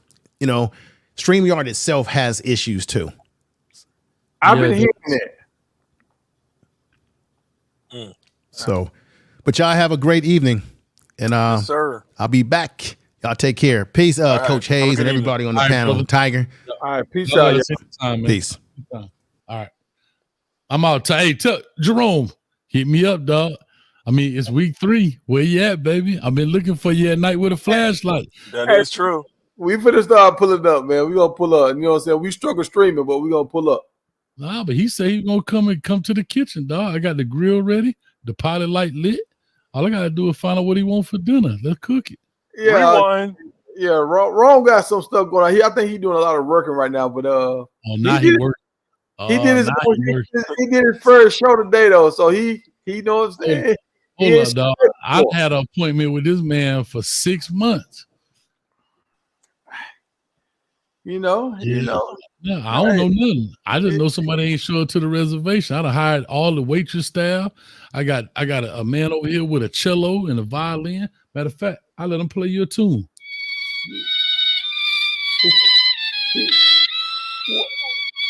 What he waiting on, dog? He waiting on that Miami first loss. Then he gonna show up. That's what he waiting on. But he told me week 3.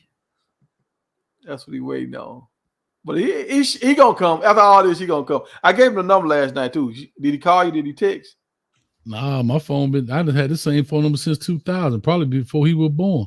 So listen, I'm ready. I'm the mess with. I like Jerome, man. Jerome, he's pretty cool. He cool. All right, man. Let me go and finish editing up the UCF video, man. All right, do you think? Do me a favor, man. If you don't mind, I'm gonna send you the stuff. You know, we got a party going on in Orlando, so I'm gonna send you the stuff. If you could, matter of fact, I'll holler at you offline. I don't even know what I'm talking. I just thought about that. I forgot we live that fast. Yeah, I've been hearing you've been pumping that. So, and I will try to come. So you gonna come to Orlando, though? Yeah. I'm gonna try to come. I'm trying to hook up my cousin and see we come down together. So y'all come through, man. No, matter of fact, I don't know if y'all got a ticket. My cousin was coming, but they got the tickets for like $72 on Vivid seats, man. For real? Yeah, that ain't bad. I mean, of course, you know they got the taxes and fees, so they probably end up being about $100. 300 once you pay. but I'm just saying, like, you know. Yeah, about 100. So yeah, I'll reach out to him tonight and see what he gonna do, and I'll see. You got my number, man. Already, I told him about you having the function. So yeah, dog, it's cool, man. Like I said, they got the ticket for 15 at the spot, dog. The promoter hooked me up. He was cool with it. Like I say, it was cool because I mean, you can't. Hours after the game, or is that during the game? No, this is Friday before the game. Friday night. Yeah.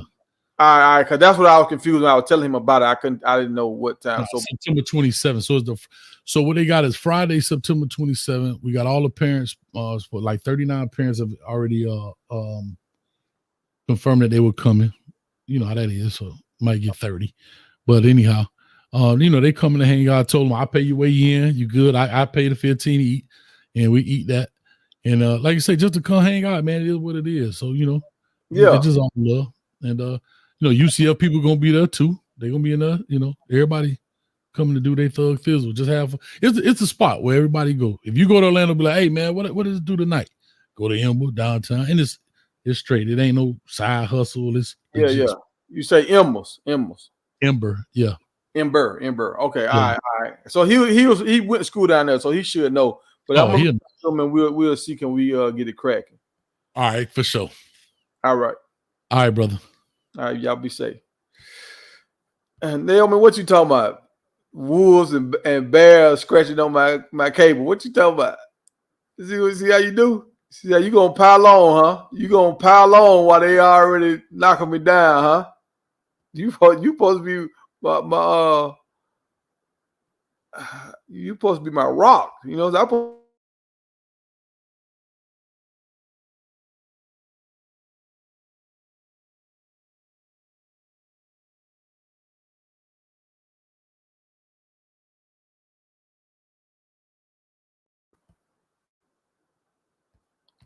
But yeah, I'm about to jump up out of here, man. Appreciate y'all for rocking with me. Struggle streaming. And don't be laughing. Don't get conceited.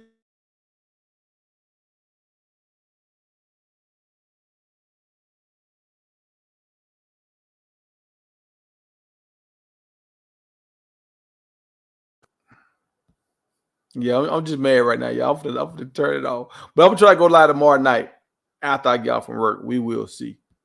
I'll see y'all then. Y'all tell a friend to tell a friend. You know, I know, freezing like crazy. I'm freezing. I need you to come over here and help me out, figure out what's going on with my Wi-Fi. But I'll see y'all tomorrow night. If everything is gonna be late though, it's gonna be late. It won't be at 5. But all right, I'll see y'all tomorrow.